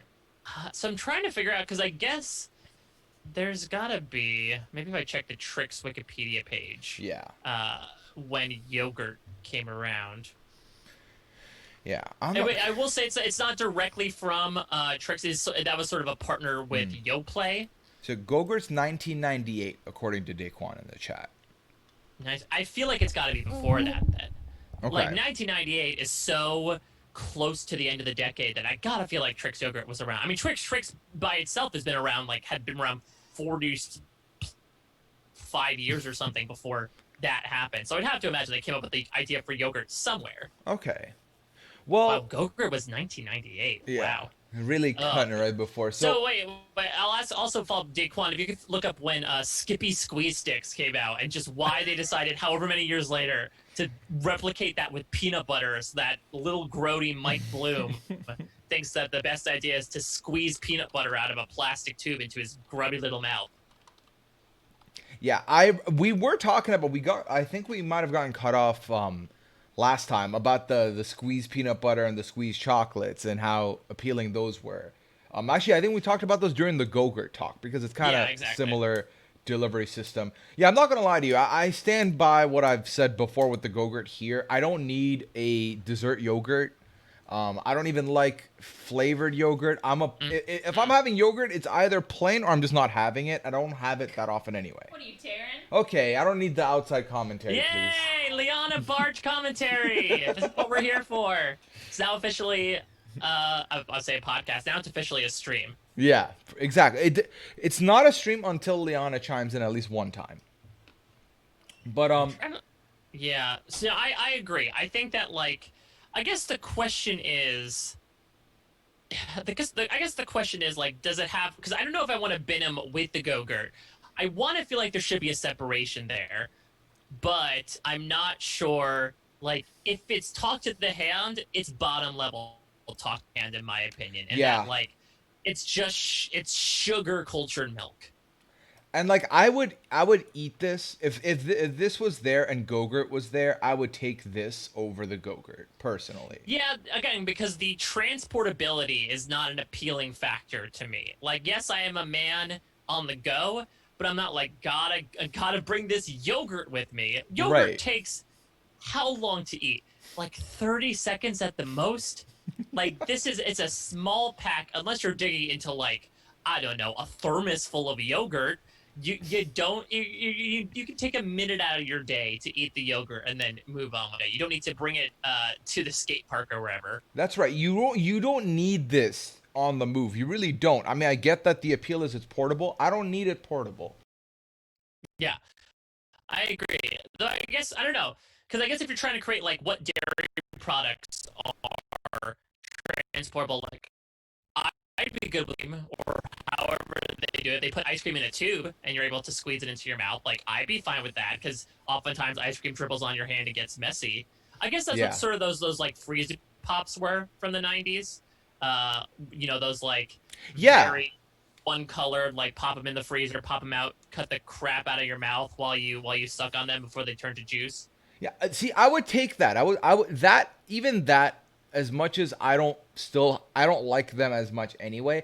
I would still take that over quite a few things on the menu, specifically the 2 yogurt products.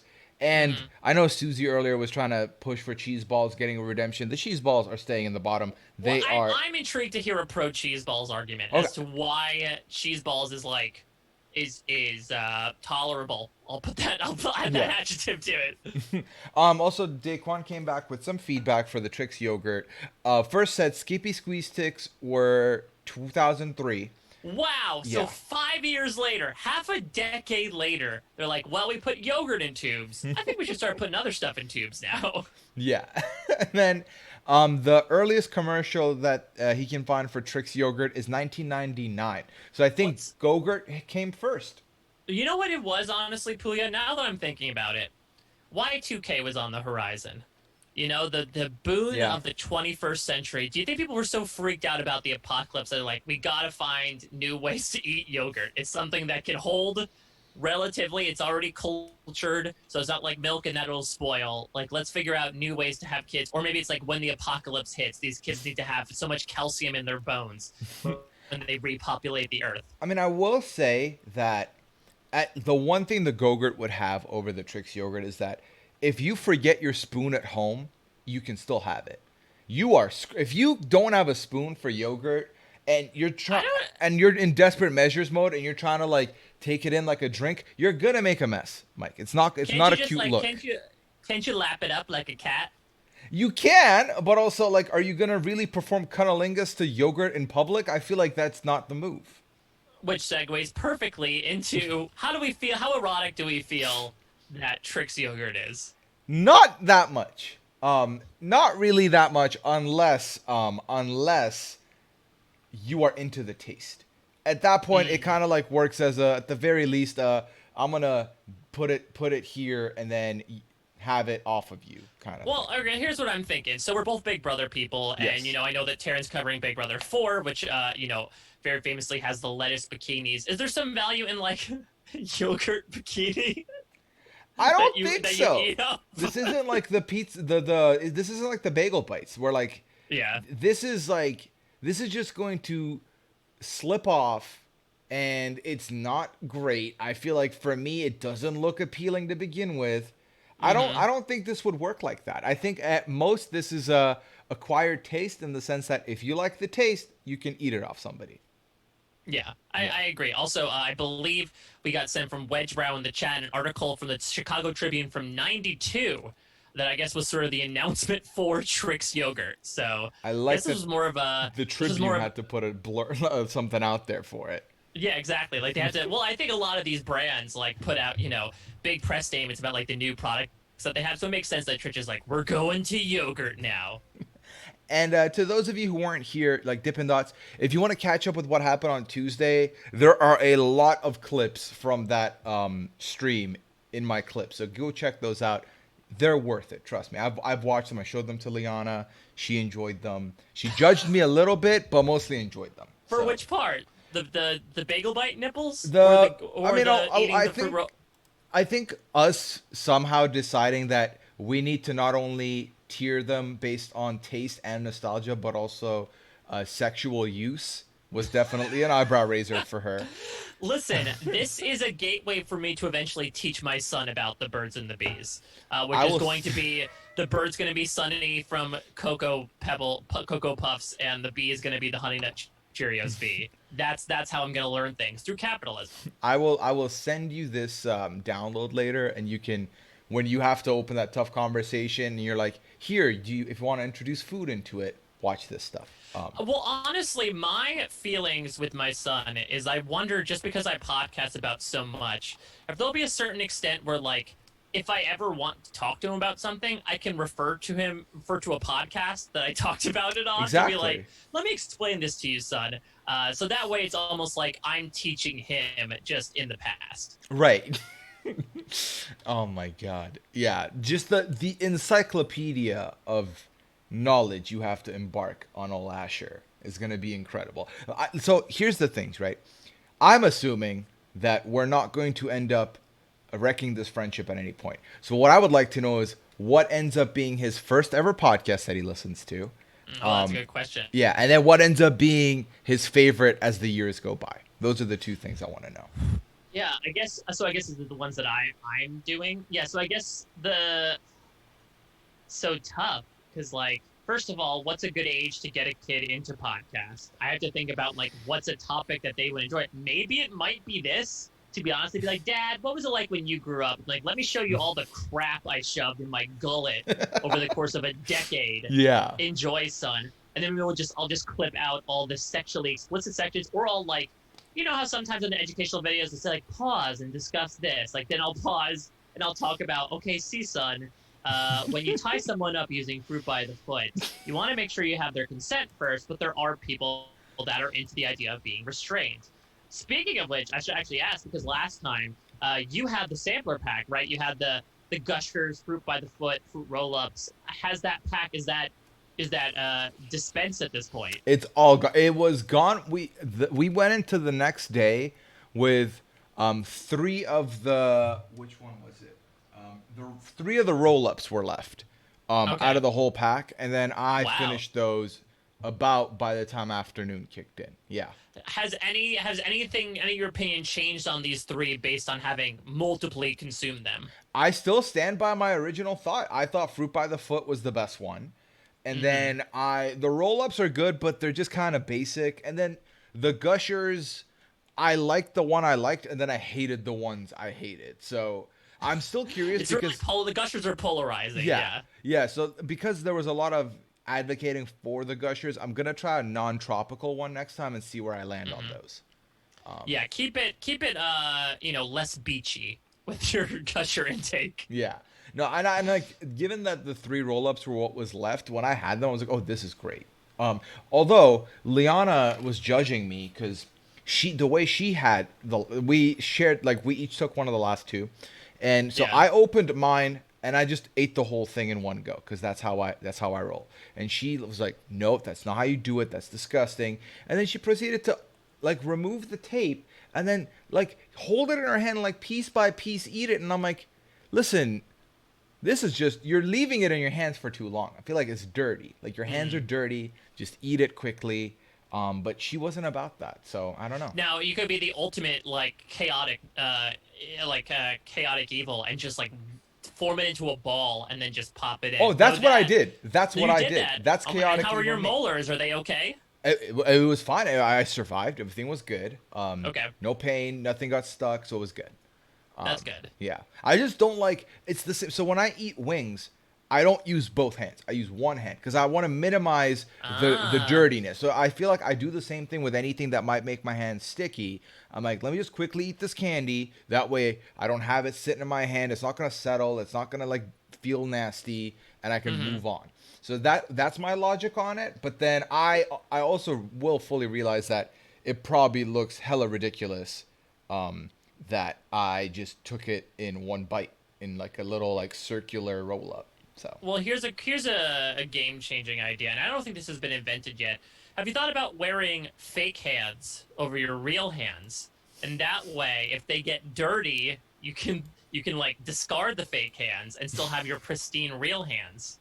You know, you got messy hands, and then you've got your clean hands underneath. the problem with that is like, so is it one of those like, you know, the kids toys where there's like a clasp at the bottom of this hand and like the hand does this when you press the clasp. The problem is it's not going to hold it the way I want to hold it. You know what I mean? It's going to hold it maybe a little too soft, and then I'm not going to love it. The chat is getting somewhere where we didn't get to, and that's gloves question mark. No, no, no. I think You're screw talking gloves. a You hand. need fake hands that look and have the same skin tone as your hands. So that way, no one's going to be weird if you pull out gloves and eat wings. Instead, they're just like, wow, that guy has slightly thicker hands than I would think. And it's because he's wearing another pair of hands on top of his hands. And hey, yeah, exactly. Because your hand is kind of in hiding and you have the fake hand, now you got hella biceps. So maybe like, damn, you've Yeah. been working out? Yeah, whereas with the, Yeah. I'm not gonna lie though, I feel like more people will be accepting of that before they see you put gloves on at a wing place. They'll be like, I'm sorry. Maybe now that COVID's happened, it's a different story. But I feel like before, the judgment on wearing gloves would have been a Yeah. lot, unless they Absolutely, give because you you feel like you're gloves. making a statement, right? Of like, I feel like your place is unsanitary, when it's really more about you. To help hide that social anxiety, if you have a pair of gloves at least to made up to look like your hand, exactly, like a photorealistic version of your hand, nobody's going to judge you. That way you can get away without having to like, and look, this decreases napkin use, saves the planet, right? Not as many napkins need to be made if we all have a discardable, laundry safe pair of hands that look like our own hands that we could use. I mean, I would like to see it before I invest in the idea. I'm Yeah, open exactly. to Sharks, I'm asking for $3 million for my idea. it. Yeah. Fake hands, messy hands. Well, let's get messy hands. Let's get our hands dirty with another nomination here. All right, all right. I would like to talk about. I want to talk about ring pops. Let's talk about ring pops. Oh, ring pops, yes.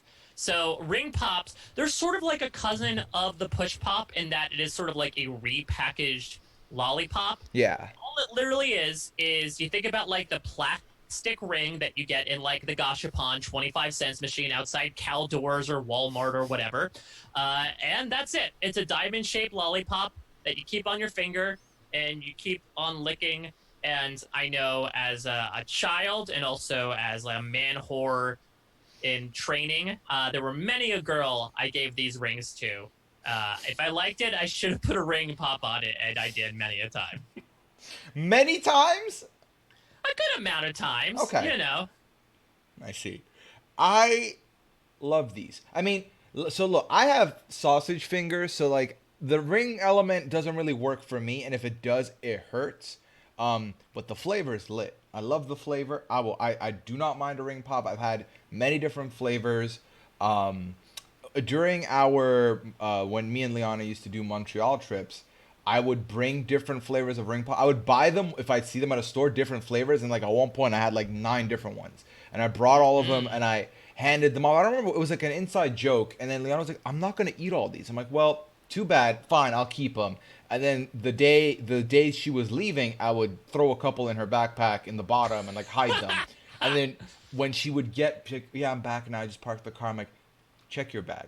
I said, what do you mean check my bag? So I have a very soft spot for the ring pops. I mean, you're lucky that ring pops were not more contraband, or like if she had gotten stopped at the border, like Right, it wasn't a Kinder that could have been an issue. Surprise. Yeah, they wouldn't Yeah. be like, hey, what are you trying to do? Yeah. Which we'll get to a certain extent later on here. But yeah, I mean, I think for me, the ring pop has a bit of the same issue as a push pop, but not as much in that like you're not sticking your whole finger up there, which is that there's still the chance that like because you're slobbering all over this thing, that your gooey sticky spit is gonna like drip down onto your finger. I do remember the area around my finger always got like very sticky and wet as a result. That plastic base was not very sponge-like in its ability to hold saliva. Yeah, no, and so because it never, like, I could never put it on my hand, I kind of held it like this with these two fingers in between these two. So I never had that problem with the whole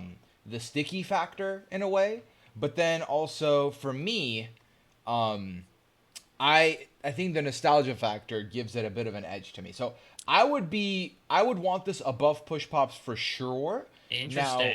Now, I think I would end up putting it in it's just snacks because at the end of the day, it's got like a novelty factor with the ring aspect to it, but the taste is kind of like that regular candy taste that costs what, $2 for 3 of them, something like that. So it's not really. What was your flavor of choice with the ring pops? Because I know you just said you bought an assortment for Liana, but did you sway one way or the other? I mean, I'm a sucker for like raspberry. Raspberry's a go-to for me. I didn't really like. I liked all of them, but I don't like really out there flavors. I don't like. I'm a very simple man of like. I prefer most of the red candies. So like Yeah, strawberry, I agree. raspberry, like that's my joint right there. Yeah, like the berries flavors are usually pretty. Yeah. They're pretty good, and then that's always like a good go-to. And I'm someone who, again, as I mentioned in the first podcast stream we did, would go for something like grape flavored. Usually, sometimes it won't be great. Like for example, the grape blow pops are good. Like it's not too medicine-y, but you can't always get that Yeah. with grape flavors. So that was always a little bit of a riskier one. And then green apples / lime, stay the hell away from that. Like, so it's tough for me because like the thing that I like about the push pops over the ring pops is that there is more like usability there, in that like you do have to sort of either finish the ring pop in one standing or wear it about and just get all dust and all sorts of gunk just caught in it as you go about your day. So I would say if it's above push pops, it's not very far above push pops. In fact, I might even put it like right above push pops. I don't know. 'Cause Underneath. how do you compare ring pops to Lunchables? I mean, they're both okay. So here's the thing. I think the way I consumed it would end up being different than most. So I would just have it never on the go. But if someone's doing on the go with the ring pop, it is gonna get McNasty. So Yeah. that is the truth. So I think ultimately I would I guess go for a Lunchable. Maybe not now though. Like I wouldn't go for a Lunchable now. We've talked about this, but I Yeah. mean, as far as like in the 90s, I feel like I would get a more overall fulfilled feeling from a Lunchable than I would have from a ring pop. So I agree, and there's more versatility with the Lunchable. Granted, it's a limited versatility, but I feel like you get that more than like the ring pop, which only came in an assortment of flavors. yeah. So and then one last thing. So I'm gonna move it up here, but then as far as bedroom activity goes, I feel like this is either gonna be flavored kisses or you're gonna attempt to use it as a clamp, which I would not recommend. Yeah, I would say so. I think it's also like, I don't know. I think you could use a ring pop as a butt plug, and that could be interesting. I mean, you say interesting. I say, like, I would want you to elaborate, but I'm also not going to ask Well, you to I don't elaborate. say put it in your mouth afterwards, but I do hear this idea, right? That there are taste buds in the anus. So, like, there is a thing where, like, if you use a ring pop as a butt plug, then like your partner could theoretically taste whatever flavor you're bringing. Oh God, everyone is going. The chat's like, crazy. what have I clicked on? This has been the full bloom week on the Puyoism stream. Wedgebrow says Bloom gets it. So Thank you. you got a fan in Thank you. Let's Wedge. clip this. We'll send this to my son in like 10 years. I don't know. Maybe Ring Pops will come back around. I mean, they're still around. But you mean like back in the mainstream? Yeah. Like maybe it has some sort of like. I will say, I feel like ring pops are like a big thing on the rave scene. Like this idea of like wearing a ring pop around your neck and like sucking on it. I don't know. Whenever you need excess saliva because you're tripping on E so much that like you're dehydrated AF. Right. I can see that. I can see that being a big play at a club. Well, before all this pandemic stuff. Right, exactly. Now, you know what? The fake hands work real well at the club. Don't need to worry about, touching drinks or anything when you got fake hands. No, you're set in that regard. All right. So so you mentioned Kinder Surprise. Let's go with the bastard son of it. I'm gonna go to the Wonder Ball. Yeah. So the Wonder Ball is a chocolate shelled ball that had a toy inside. Yes. And I know that there was a song that was about it. That was a parody of a 50 song. Oh, I wonder, do I, what's in the Wonder Ball? But the thing I remember it for in the Bloom household is that my mom so courteously referred to it as the choking ball. Because, I don't know if you remember this, Puya, there was a scandal where kids were choking on the toys that came inside the Wonder Ball because they were of a very small size. Yep. And that is the reason why America no longer has Kinder Surprise and they have Kinder Joy, which is annoying, and why Wonder Balls now, I believe, have stickers in them. Or they changed the stickers, which I'm like, they'd still be eating that, so that's probably not a good idea anyways. So here's the thing. I didn't put Kinder Surprise in here because I would have argued for it to be all that in a bag of chips already, and I feel like it's Kinder. Like the Kinder is great. Everyone knows this. Yeah. The reason I put Wonder Ball in here is because of the nostalgia factor for me. Because we were a Kinder Surprise family, and then we discovered that the Wonder Balls had Disney toys. Yes, I believe the one that I got before they were basically discontinued and banned from our household was the Titans of Hercules. There was like the lava one, there was the ice one. I had the rock one, which was a two-headed rock monster. We kept that. That was like the lingering legacy of the Wonder Ball was this tiny little rock toy from the movie Hercules. Yeah, we ended up, because it was me, my sister, and some cousins, we would all, like, there'd be 5 of us, so whenever we each got one, that night we knew we would find out 5 new toys and, like, see who got what, and collecting the different cartoons was a fun thing. Obviously, you'd have to get a lot of them to get there, and we weren't adults with our own money, so that wasn't happening. It was, like, maybe once a week if you're lucky. But those were amazing, and then they vanished one day. Then they were no longer there, and you couldn't complete your Toy Story set. You couldn't complete your Hercules set, and it was a sad time. Do you remember like a favorite toy that you got from the various Disney properties? I really liked the what you mean specifically with the Wonder Ball or just Disney? Yeah, like do you have any memories? Because like obviously I had my one, but I wasn't sure if there was like one particular that you had in mind. No, the Hercules ones were great. I did like them, but mostly, as a kid, all I wanted was like a Buzz Lightyear type situation, and you couldn't find that in Dubai at all. The closest thing I had was my dad bought me a Buzz Lightyear piggy bank, so like it was Buzz Lightyear like action figure on top, but you can't like prop it out and use it. It's just a solid, and it's on top of this like planet looking thing. Like a half a planet, that's where the coins go. Yeah. Did he say anything when you popped in the coin? I think he saluted you. Wow. Yeah. Okay. Yeah. So look at you, Buzz Lightyear, teaching kids like fiscal responsibility. Yeah. So that was great, but then I always wanted the action figure, and that was not a thing. Yeah. So I remember when I first got the figurine, because I got the little toy from the Wonder Ball before I ended up getting that piggy bank. That was a good day. So that will always stick in memory for me. Yeah, so the Wonder Ball concept, like obviously it's been done better. I don't remember too much about the chocolate shell. Like, it's milk chocolate. I am a sucker for anything milk chocolate. Same. So like I'm not gonna impugn it too much. But it is sort of like replacement level milk chocolate with a little toy inside. But that has something that none of these have. They don't have something you can like put in your pocket and take home with you. Yeah. I'm kind of basic. when it comes to chocolate. Okay. Yeah. I'm milk chocolate all the way, right? Any iteration of milk Agreed. chocolate, I will never say no to it. I love it. It's my go-to. It's my preference. Same. Yeah, and like Liana's not like that. Liana likes dark chocolate. She likes there's this dark chocolate with a touch of sea salt and caramel that she likes. Like I'm like, hey, whatever's the cheapest milk chocolate at the store, I'll take that. Yep. That's all Yep. I need. So I like the flavor. I like the fact that it came with a toy, and it was a Nestle product, so I know that I trust Nestle and the chocolate factory, a department, and yeah. So for me, this is great. And I would want to put it in Pretty Fly for a snack guy personally, but I'm Yeah. open to debates here. No, I could definitely put it up there because I'm looking at like what this provides, and like none of these other ones really. I mean, we're gonna get to another chocolatey one, but none of these really provide chocolate. It was a good like chocolatey thing. I don't feel like you were really like hunting for more after this. Like it was filling, and you had a toy to take home with you. As long as you don't choke on it, that's a pretty good value. And if Yeah. you do, you get a cool story to tell at school about how you went to the hospital that weekend. Yeah.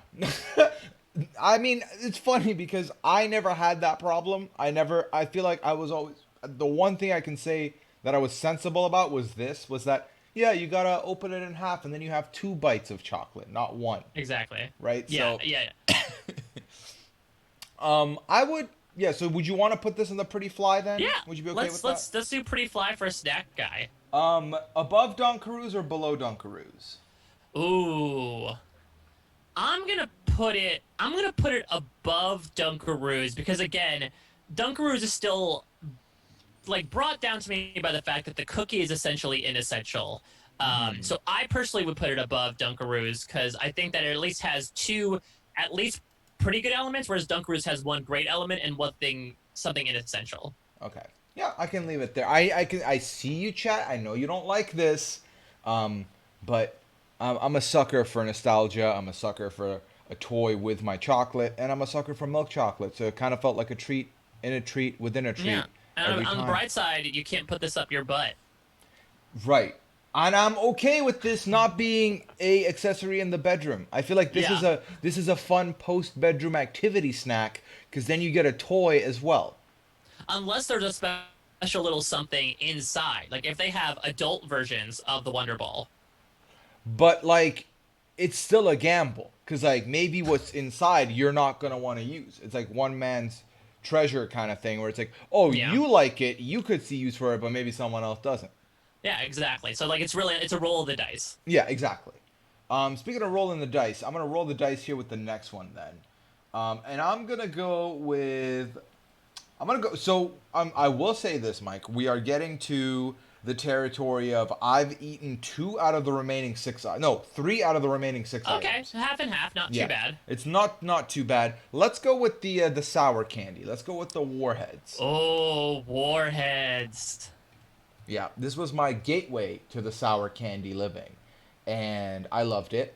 And Mm-hmm. even though it made me make dumb faces, even though every time I have it now, still I do the what is going on, I get that feeling. I still love it. I still go back to it. It's a good time.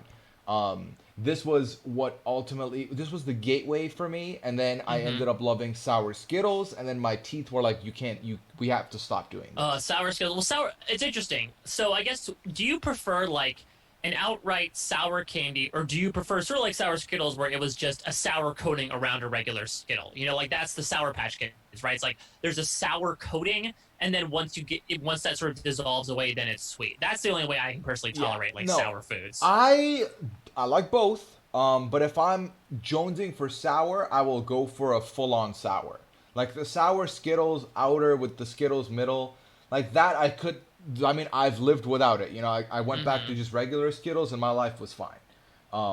But I want Warheads to be around. There was this other thing that I didn't see quite as much, but there was this other sour candy called Toxic Waste that kind of hit the same way. Oh my god! And that was very sour, and like I enjoy that. I enjoy because it's kind of like same for me with spicy food, where like yeah, some spicy food can hurt a man. I had Thai food this afternoon we ordered from this Thai place, and there were 5 levels of spicy, and it was like normal, mild, hot, fire, and Thai, and I went with hot. I went with the level 3. I was like, I don't Yeah, know like this place.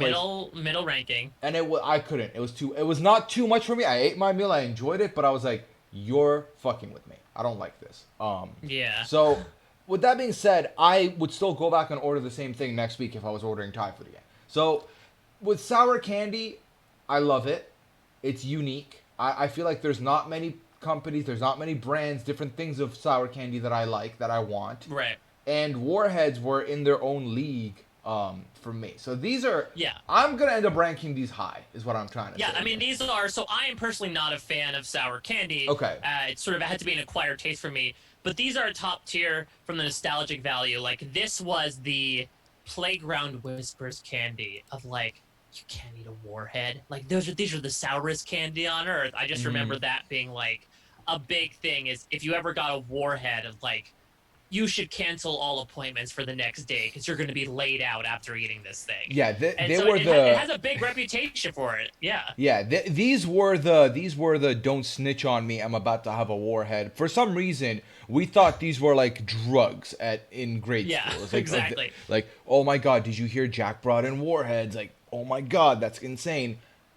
Yeah, I mean, They weren't that bad. Like no, they they're were really not that bad in retrospect. But I also think kids like taste buds are developing, right? So I can imagine if you like submit something super sensitive, or their mouth are super sensitive, and you like throw something in there, it's like is totally overpowering. Like I don't know if we had like I don't know sriracha candy and you gave it to a kid, I'm sure they would have as bad of a time with it as well. And I know that that's a thing now in some degree. I know that there's sriracha based candy, hot like spicy candy. Interesting. I Well, don't. we had Red Hots, Yeah. and I guess this isn't really like a candy meant for kids, but like Big Red Gum. I remember was like always something that was interesting to me because it was like that Wrigley field of products that was like double mint and fruit. I was gonna say Fruit of the Loom, but it's not Fruit of the Loom. And then there was, and then Big Red were like the big ones, and I remember I can never get my way up to Big Red, which is sort of like on the Schofield scale of gum, Yeah. which is such the lamest scale ever. It was definitely at the top. Oh man, I think these are the quintessential '90s snack.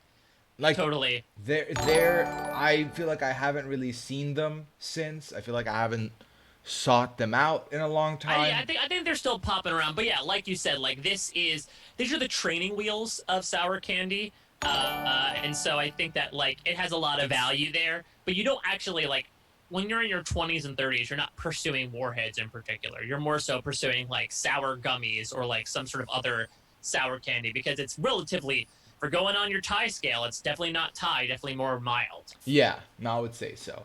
And I think so. Like what we did with Phil for the chips is we ended up putting a spicy chip in the top tier, in the championship tier, to for those who like spicy foods. This is kind of what we think is the number one spicy one. So I think just by that same kind of rationale, I would want to put Warheads in the all that in a bag of chips because I don't think I would induct any other sour candy even close to it.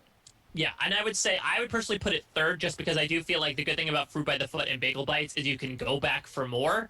Like this is one thing that you will have a warhead as a kid and like you're not going to dig into another one. It's more like a one and done type of thing. What was that candy that's like a baseball and like you just have to keep going at it? Oh, it's a gobstopper. Yeah. Or it's a gobstopper or a jaw. No, the Jawbreaker. gobstopper's a small one. Jawbreaker. Yeah, the giant. I mean, that was popularized by Ed and Eddie. Of course, was like this giant candy ball that had multiple layers to it. That was just, honestly, it probably caused the most cases of TMJ in the world because all it was doing was like you licking it and then to a certain extent like putting it in your mouth and just sucking on it. That was an investment.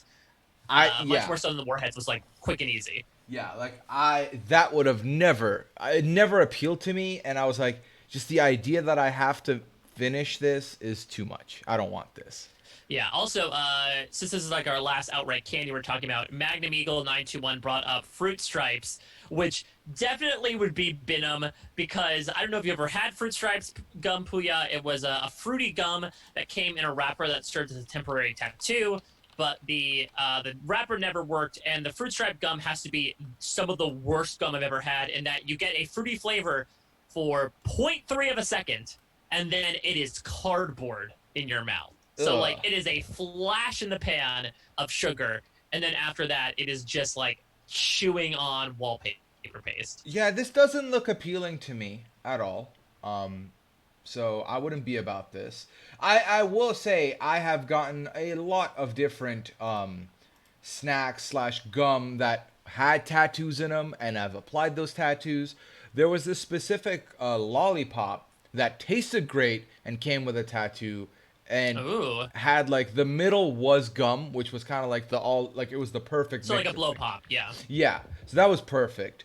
But then after a while, it was like, well, these tattoos just don't stick. They're never really great. I don't like spending 5 minutes trying to put them on and then they don't stay on. And like I was like, yeah, you know what? I don't need this. And I think that's when I grew up. So Yeah, that's when you figured out you're like, I gotta move on with my life. I'm that's beyond when the I temporary put on my tattoos from slacks lollipops. and started doing my taxes at age 8. I was like, the dream is dead.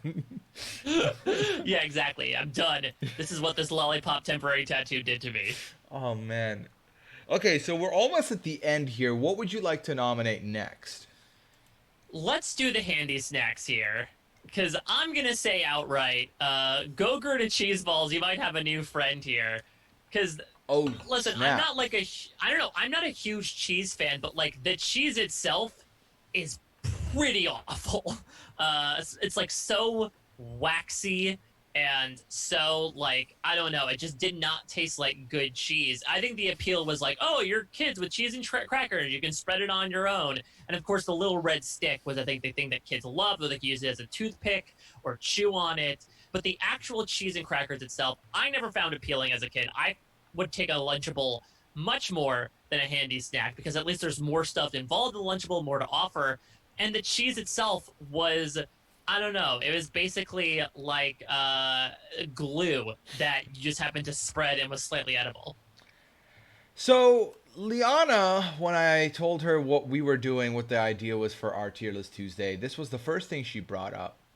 And right out the gate, because I didn't have this brand back home, Mm-hmm. this is an awful name for a product.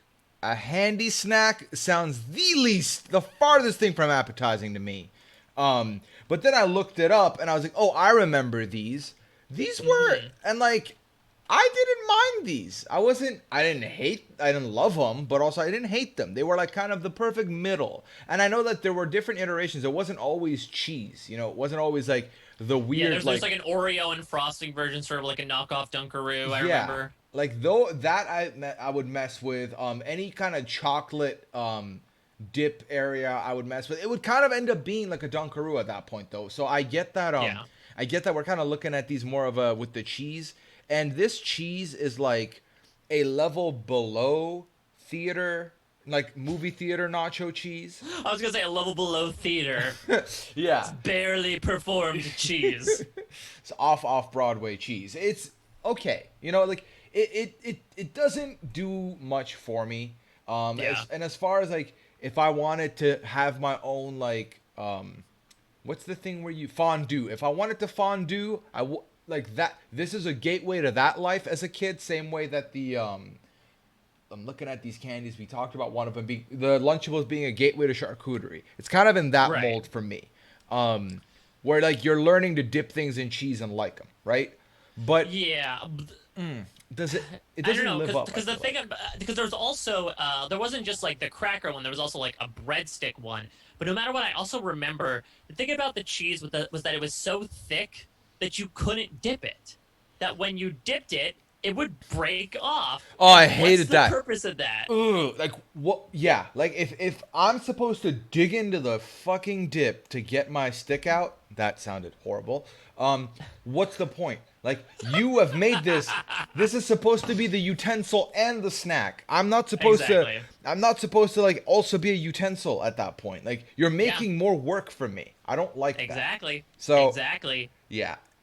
I will say it's usage in the bedroom, great name for a bedroom act. So Yeah. just call something a handy snack and move on. I think that's it because I don't want to eat I this hope off nothing anybody. breaks off. Yeah, like that's a hazard. This is more of a hazard than the Wonder Ball to me, to be honest. So Yeah. Yeah. yeah. So I think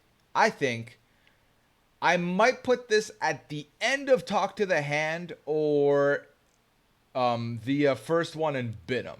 Ooh, see, this would be my personal least favorite out of them, but I could settle for top of Benham, maybe below Gogurt, because at least Gogurt tastes good. Okay, I'll put it. I know Liana might end up watching this. I'll put it here so that she thinks I fought for it. So if she asks, I tried to put it higher, and then Okay, we settled or whatever. well, I'll go along with this lie. Yes, all of us together. Yeah. Yes, Daquan, Gogurt is Binham. Gogurt is trash. Gogurt is freeze pops without the freeze, without the flavor, and just unnecessary. It's futile. It's not worth my time.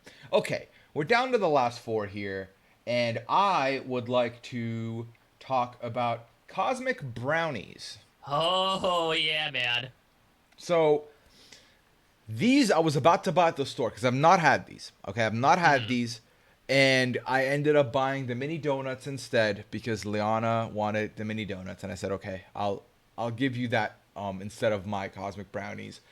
And then some of the stuff the chat was saying on Tuesday kind of made me happy that I didn't end up getting them. It doesn't sound like these are amazing, but I'm also hearing that you think they are amazing or you might like them. So I would like to hear what your thoughts are on the cosmic brownies. I mean, so cosmic brownies, it's a product of a Little Debbie.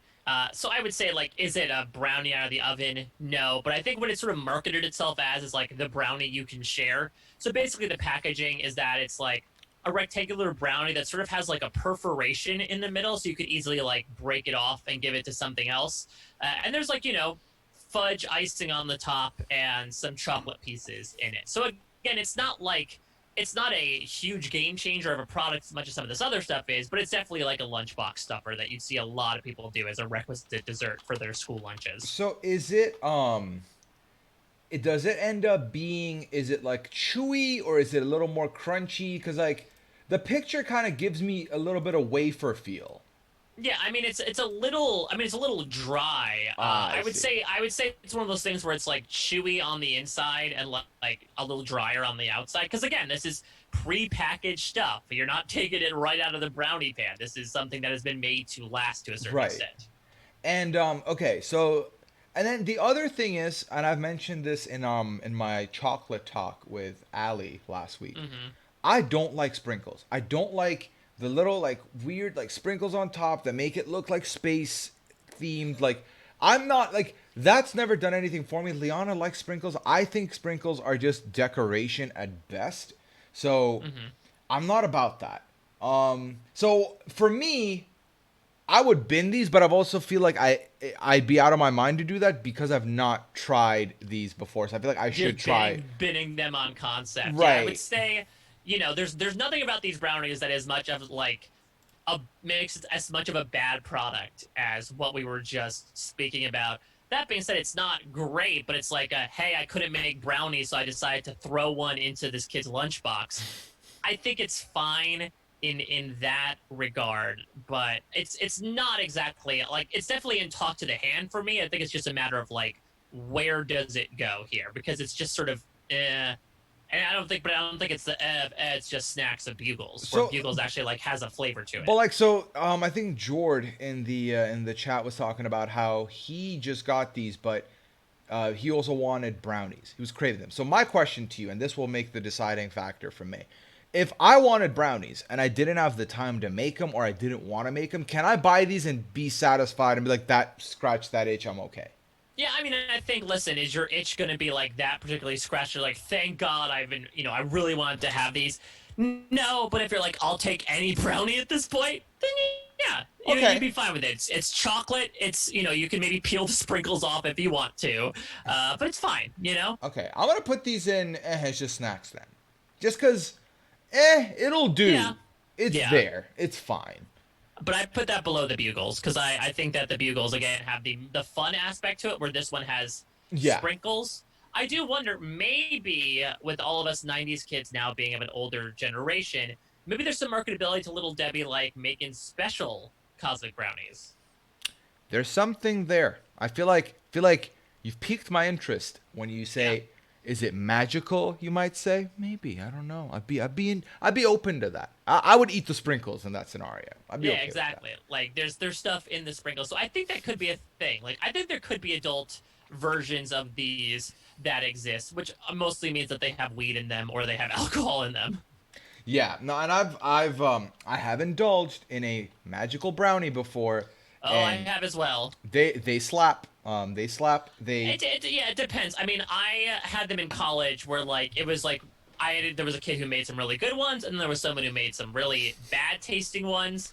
But either way, the worst thing you want to do is take them right before you go to sleep because you will like sleep so heavy that like you will sleep through all your alarms, and then it's the worst situation ever. Yeah, no, the two times I indulged, once someone made them, and I think he put a little too much into it. It was a couch potato day, completely top to bottom. The other Hmm. time we got it from a place, and like that one was probably like better ratioed. So I still felt like I could do my thing, I could move around, I could do my thing. So that worked out just fine. But I will repeat, it was a good time. Wedgebrow, don't even tell me what it is when I know what your name was before I made you rename to Wedgebrow. I see you, okay? Don't mess with me. I'll tell a story, and it's about brownies. It's a little NSFW, of course. Okay, well, I mean, But if you do not subscribe to NSFW, you've made a mistake being in this stream this long today. I will say it, that. so there was one time when I was doing theater over the summer, when I had to wake up basically every day to like do a kid show at like 10 in the morning. And the previous night, one time, I did indeed eat one of these brownies, and we had a good time looking up at the stars, all that fun stuff. And I fell asleep. And like I said, you sleep like a rock. Sleep like a rock so hard you miss the alarms that get you up for your call for the show. Oh. So they ended up sending one of the cast members from the show to, because we all lived in a dorm together. He said like, I'm gonna send you over there, like wake him up. And so I remember being in this like deep slumber, and this guy was like, Mike, get up. I'm like, what's going on? They're like, it's I think it was like a 10 o'clock show. It's like it's 9:30, and I hopped out of bed and said, oh my god. So here's the thing. So I slept only in my boxers because we didn't have any air conditioning, and it was the summer, of Mhm. course. And somehow in the night, I was at mast, and it was sticking all the way through my boxers. So here I am standing fully naked, high out of my mind in front of this poor guy who was one of my good friends, but still he was just like try not to stare at me. And I remember that Zach, my friend Zach, who was one of my best friends, he was the best man at my wedding, completely in his own slumber, just rolls over in his bed because I'm just standing here and I have no idea what's happening. He just goes, Michael, your penis. And I looked at it and I went, oh my God, oh no. So I was mortified, Yeah. but it was a fun bonding moment for us all. And I think that's the last time I ate a brownie because I thought I knew bad things were to follow from that. And if I wanted to be an early bird, it could not be involved. And also, if I wanted to, I just felt terrible. And if I wanted to avoid accidentally being starkly naked in front of any of my friends anytime soon. That's fair. I feel like an experience like that is what would do it. What would like not make you not want to indulge again. Right. And And that's a again, more fun story. There's obviously worse reasons where like you're like, okay, it just heightened my paranoia to the point where like I just couldn't anymore. Which is kind of where yeah, mine was, where I was like, right. oh, this was supposed to take the edge off, not put the edge fucking on my back. So, and then Yeah. that's when I was like, I'm done. So I can't anymore. Yeah. So that being said, I guess there is erotic value in cosmic brownies if you're in that story. In that story in particular, it was a 10 out of 10 for the bedroom implications. I don't know if that Accidentally brownie. so, though. Yeah. Accidentally so. Yes. I don't know if that brownie is gonna work the same as this brownie though. So I think for that reason, it doesn't really give me much added value in that department, unless you're both craving brownies and this again scratches that itch, and then you're both happy. So then it's like, okay, that worked. Yeah. Okay. I don't know how we move on. So how we move on is I want to talk about string thing because you put this on the Oh, list, and I thought this was string cheese, and then I no. googled it and I realized it wasn't, and then I forgot to add string cheese into the mix.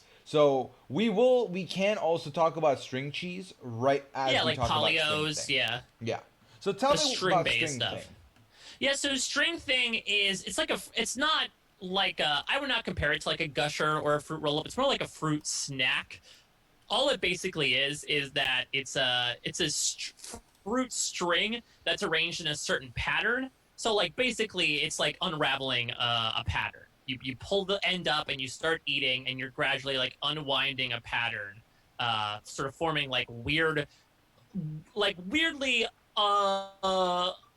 deconstructing like crop circles that are made in fruit strings. Essentially, is what string thing is. I see. So does this does this fill the same department as a fruit by the foot or a fruit roll up as a fruit based candy or no?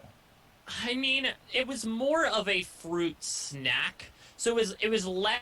And we're gonna get into this, I think, with our other sort of sugary based thing left. That it was less sugary than your fruit roll-ups, your fruit by the foots, your gushers. It was made by Betty Crocker, and it's marketed as more as like a fruit snack. Mm-hmm. So it's definitely less sugary and more gummy. I would say Okay. it's close. It's closer to like a pull and peel Twizzler. Like that's the thickness of it. It's like a spaghetti essentially. It's fruit spaghetti. Okay. Um and you okay, so what's your like where would you rank this? I don't know if I have to rank like the fruit based things. This is my least favorite out of the four. Like I would have a gusher, a roll up, or a by the foot Yeah. before this. Yeah, I'm not gonna But lie. Fruit spaghetti is a hard no for me. Like, oh no, my other Shark Tank pitch. It's yeah, gone. Fruit spaghetti. Yeah, I mean, it's fine, but it's not terribly appealing to me, especially when there are other fruit options that are so much better. I think the pattern that has like a very good visually appealing to it, that I think maybe bolsters it a bit. Like I would put it in either pretty fly or like high. It's just snacks. yeah. I mean, I don't know. I feel like the only appeal I see in it is making a parody of there's vomit on a sweater already, fruit spaghetti, and that's it. Like, I don't. That's my favorite part of this whole Yeah, thing. exactly. When you enter your '90s battle rap parody as Eminem, or I guess I don't know what we'd call it. Your name can be String Thing. That's a great name for like a gangly string bean type of rapper. Yes, string thing.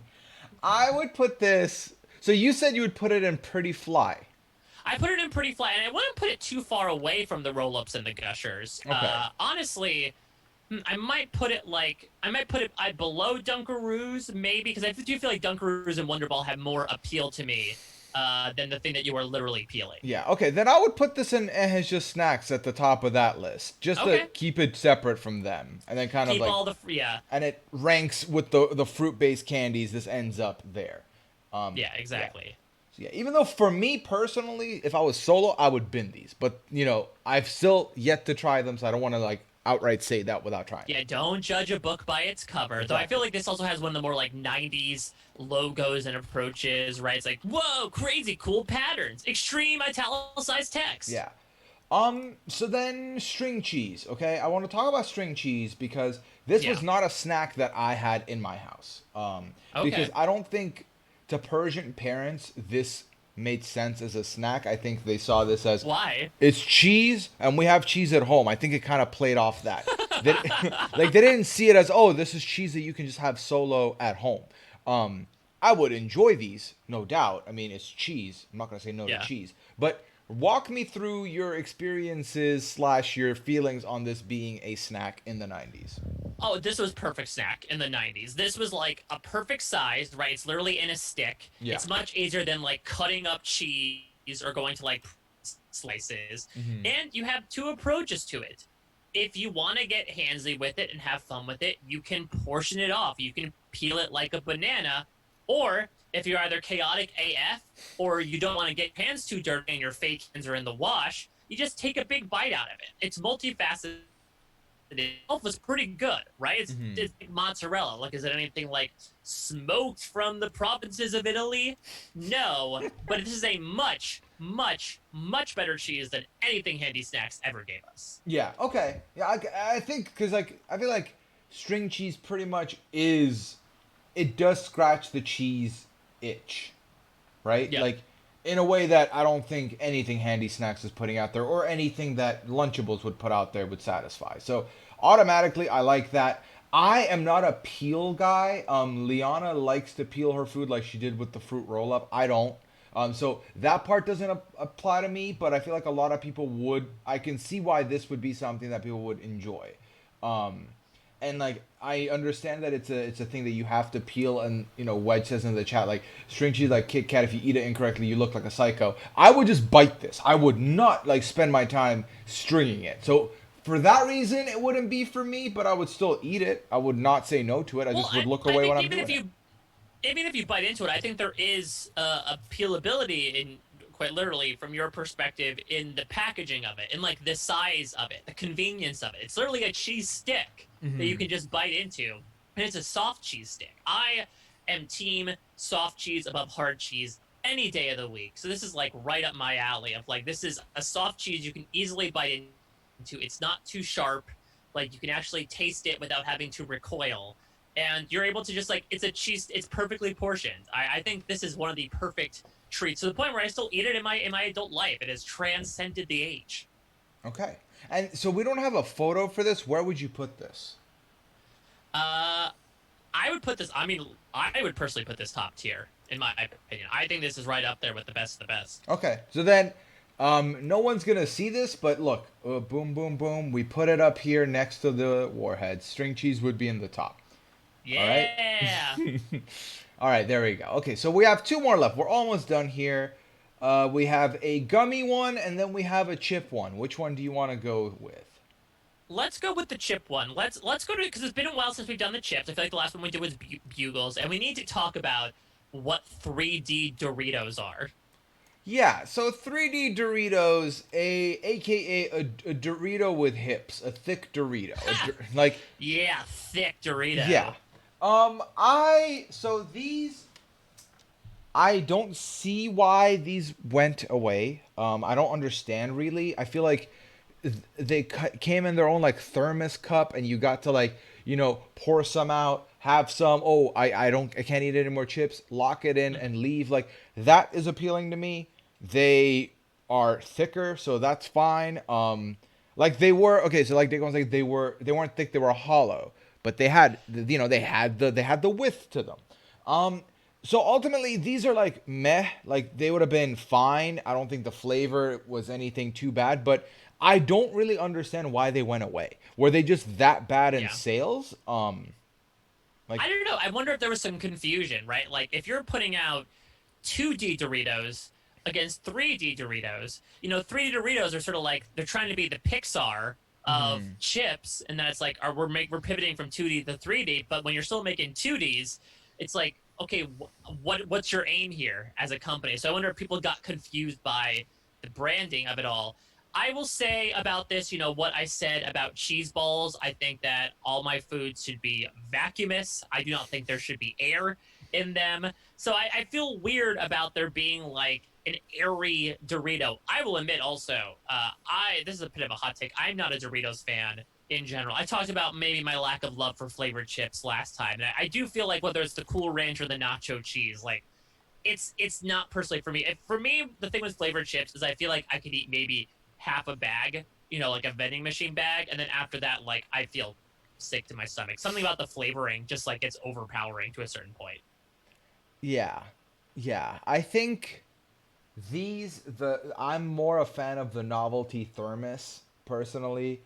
Yeah. Knowing how saving a bag of chips for later without a clamp or something could go wrong, could go stale. This had you would seal it up, you can forget about it, you can come back and it's right there. So from that angle, I like it, but I think ultimately this is talk to the hand because to be honest, if this still existed, I would probably pick Bugles over it off this list. Yeah. So I would absolutely do this. So it's definitely below Bugles. Yeah. In the chip ranking, and yeah, looking at talk to the hand. Yeah, I mean, I guess it has sort of like a novelty to it that is fun. But I guess the question is the fun of Cookie Crisp and Pop Rocks and Push Pops and Ring Pops to supersede the idea of it's Doritos but round? Yeah. Yeah. Okay. Um. Okay. So for me, the way I would see it is, which one of these items would I buy before the 3D Doritos? Yeah, And I would that's a good idea. low key buy all of these, Mike, except for the Trix yogurt. All right, I think that works. Okay. Well, Maybe put. it's because of that grody ass picture. 3D Doritos. See, that's the other thing as well. This might be a hot take. I feel like the 2D Doritos work much better than the 3D Doritos in the bedroom. Yeah. Because I feel like, I guess the way I'm thinking about it is like you're trying to like balance 3D Doritos on your partner's body, and like they have the propensity to roll off much more than the 2D chips would have to slide off. That's just simple physics. Yeah. Yeah. So, but then these are hollow. Can we do so? But okay, here's the thing: they're hollow, so they're kind of like imitation bugles in a way, and we already have bugles to fulfill that department. Yeah, but bugles are conical. Like they're not hollow the entire way in. I wonder if you like injected something in the 3D Doritos, if that would be better. I know we talked about how I'm not a huge fan of changing shapes of matter when it comes to foods, but maybe there's something in that. You know, like a center to a 3D Dorito Like instead a of it like just a being like airy. a like kind of like a gusher type, like filling. Yeah, let's make Dorito gushers. Well, I'm trying to figure out what you mean. Like, what would be inside it?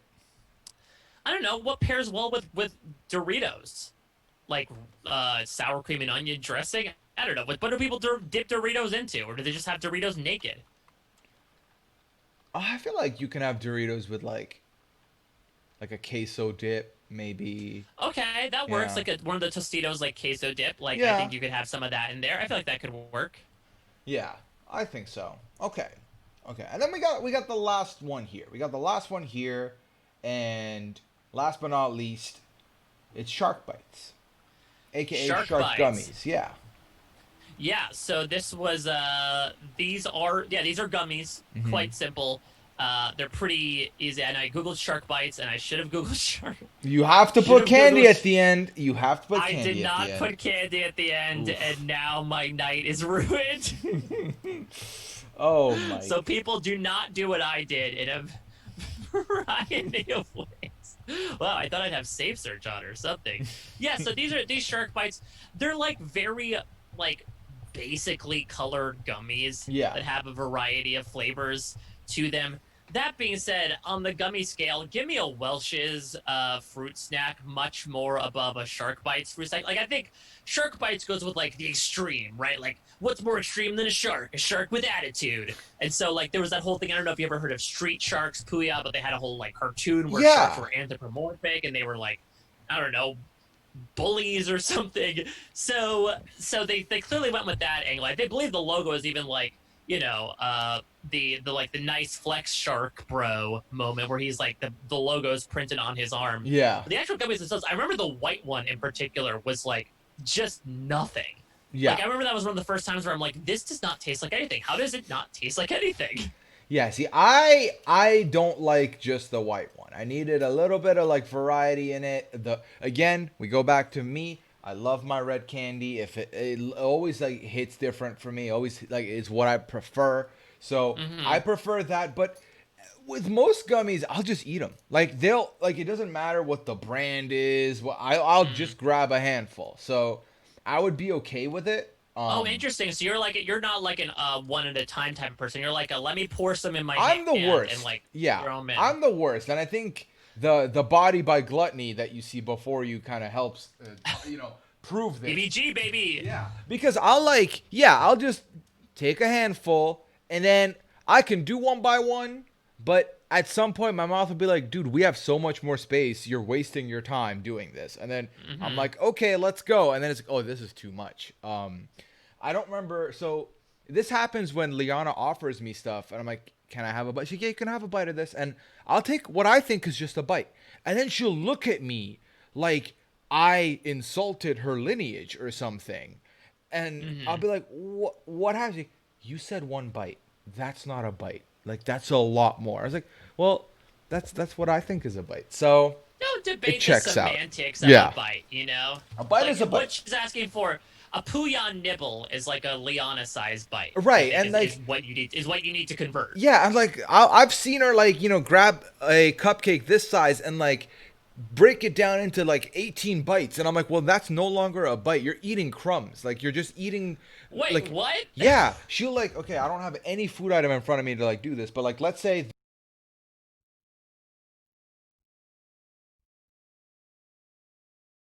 Mm-hmm. and just like little by little, like eat like little like a little squirrel, and it's I just was gonna the say, it's just worst. like she's in prime hibernation mood, right? I'm like, Yeah. I'm gonna store all these cupcakes back in my bedroom so that I could have it in case I take the long winter's nap. Interesting. I mean, I guess then string cheese is really for her then, because like that's Oh, something she can just tear she apart would. with ease. It would be god tier for her. She would definitely fuck with some string cheese. I can tell you that. All right, Yeah. yeah, so like the gummies themselves are really not much to write home about, especially compared to other gummies. Like honestly, if we're going with gummies, give me Scooby Doo gummies above Mm-hmm. Shark Bites. I think what Shark for it is marketability. It's like this crazy ass shark. Like, what's he gonna do? What's inside here? What are these flavors? These gummies also just look so basic ass. Like, Yeah. I know that they couldn't really do too much, but like something is weird to me about the matte finish on these gummies. If you get what I'm talking about, like other gummies are a little translucent, right? Gummy Yeah. bears, you can see a little bit through them. It's not a window, but it's something there. These are just like completely opaque. It's like a solid finish on it, like you painted someone's garage. This is the same shellac you put on the shark base, and I don't know how I feel about that. Yeah. Now I don't think these are the best of the gummies. And while I would just eat them and they'd be fine, I think they would, outside of the nostalgia and the power of the shark, I think these will end up in talk to the hand for me most likely. Or Mm-hmm. it's just snack at the most. I would personally put this like it doesn't have the problems of usability that Ring Pop and Push Pops have, but I would definitely put this below Lunchables personally. Yeah, Where Lunchables at least had some like pretty exciting stuff. Shark Bites is like fine if you're jonesing for a gummy, but it's not exactly something that you are like screaming to have. that's right. Exactly. Yeah, and I think we have it right there. I think this is the list. Holy moly! We did it. We tiered them. So if anyone wants to take a quick screenshot or wants to commit this to memory to remember Forever. what went down in this stream two nights in a row, there you have it. How do you feel about this list, Puya? I like it. I think I'm more surprised with with the outcomes on this list than I am with the other ones I've done. Why is Just that? just because, like, well, for example, I had never had fruit by the foot, and then for it to end up being in my top tier is crazy. Yeah, I think you found like a new favorite snack. It seems. Right, like I would very much now consider these moving forward if I want to, if I'm snacky at the store. So that is Amazing. definitely a thing for me. I'm surprised that Cookie Crisp is this low. I mean, once we talked about what was it, Dookie Crisp, Dookie it's Crisp. over. Like, yeah, it's a whole new world which I'm seeing this through. So that's also shocking to me. Pop rocks are lower. But yeah, no, it's just some of it was very surprising. Some of it was very surprising, but ultimately it makes sense. This adds up. I understand why it is the way it is. So I'm happy with it. What did you think of the results here? Yeah, I think that this overall is a pretty good list. I guess the one thing I might quibble with is maybe Wonder Ball's a bit too high. I wonder if that's because of like our collaborative chocolate love combined with like, and that's the fact that this is one of the only chocolatey things on there, Right. combined with like the toy nostalgic factor. Hmm. But I feel pretty good about everything. Like I, my fruit by the foot loving ass loves that fruit by the foot is our top here. And I'm fine with the cheese balls being at the bottom. It's either cheese balls or handy snacks for me. As out of these 21, the one I would never want to have in my life, even if I was starving. Yeah. And I'm fine with these sort of being the bottom of the barrel, along with Go-Gurt. Yeah, I think I'm very happy with the way the list ended up going. I do think Wonder Ball is up there 100% because of the nostalgia factor for me and because we both like Right. basic chocolate. I think that's why it's up there. Listen, we're easy to please, you know. Like, Doesn't take put some much. milk chocolate in front of me, and like I am fine. You I know, it don't took me care a what while the to even brand upgrade is. to Hershey bars with almonds because I was just so fixated on like I'm fine with milk chocolate. Yeah.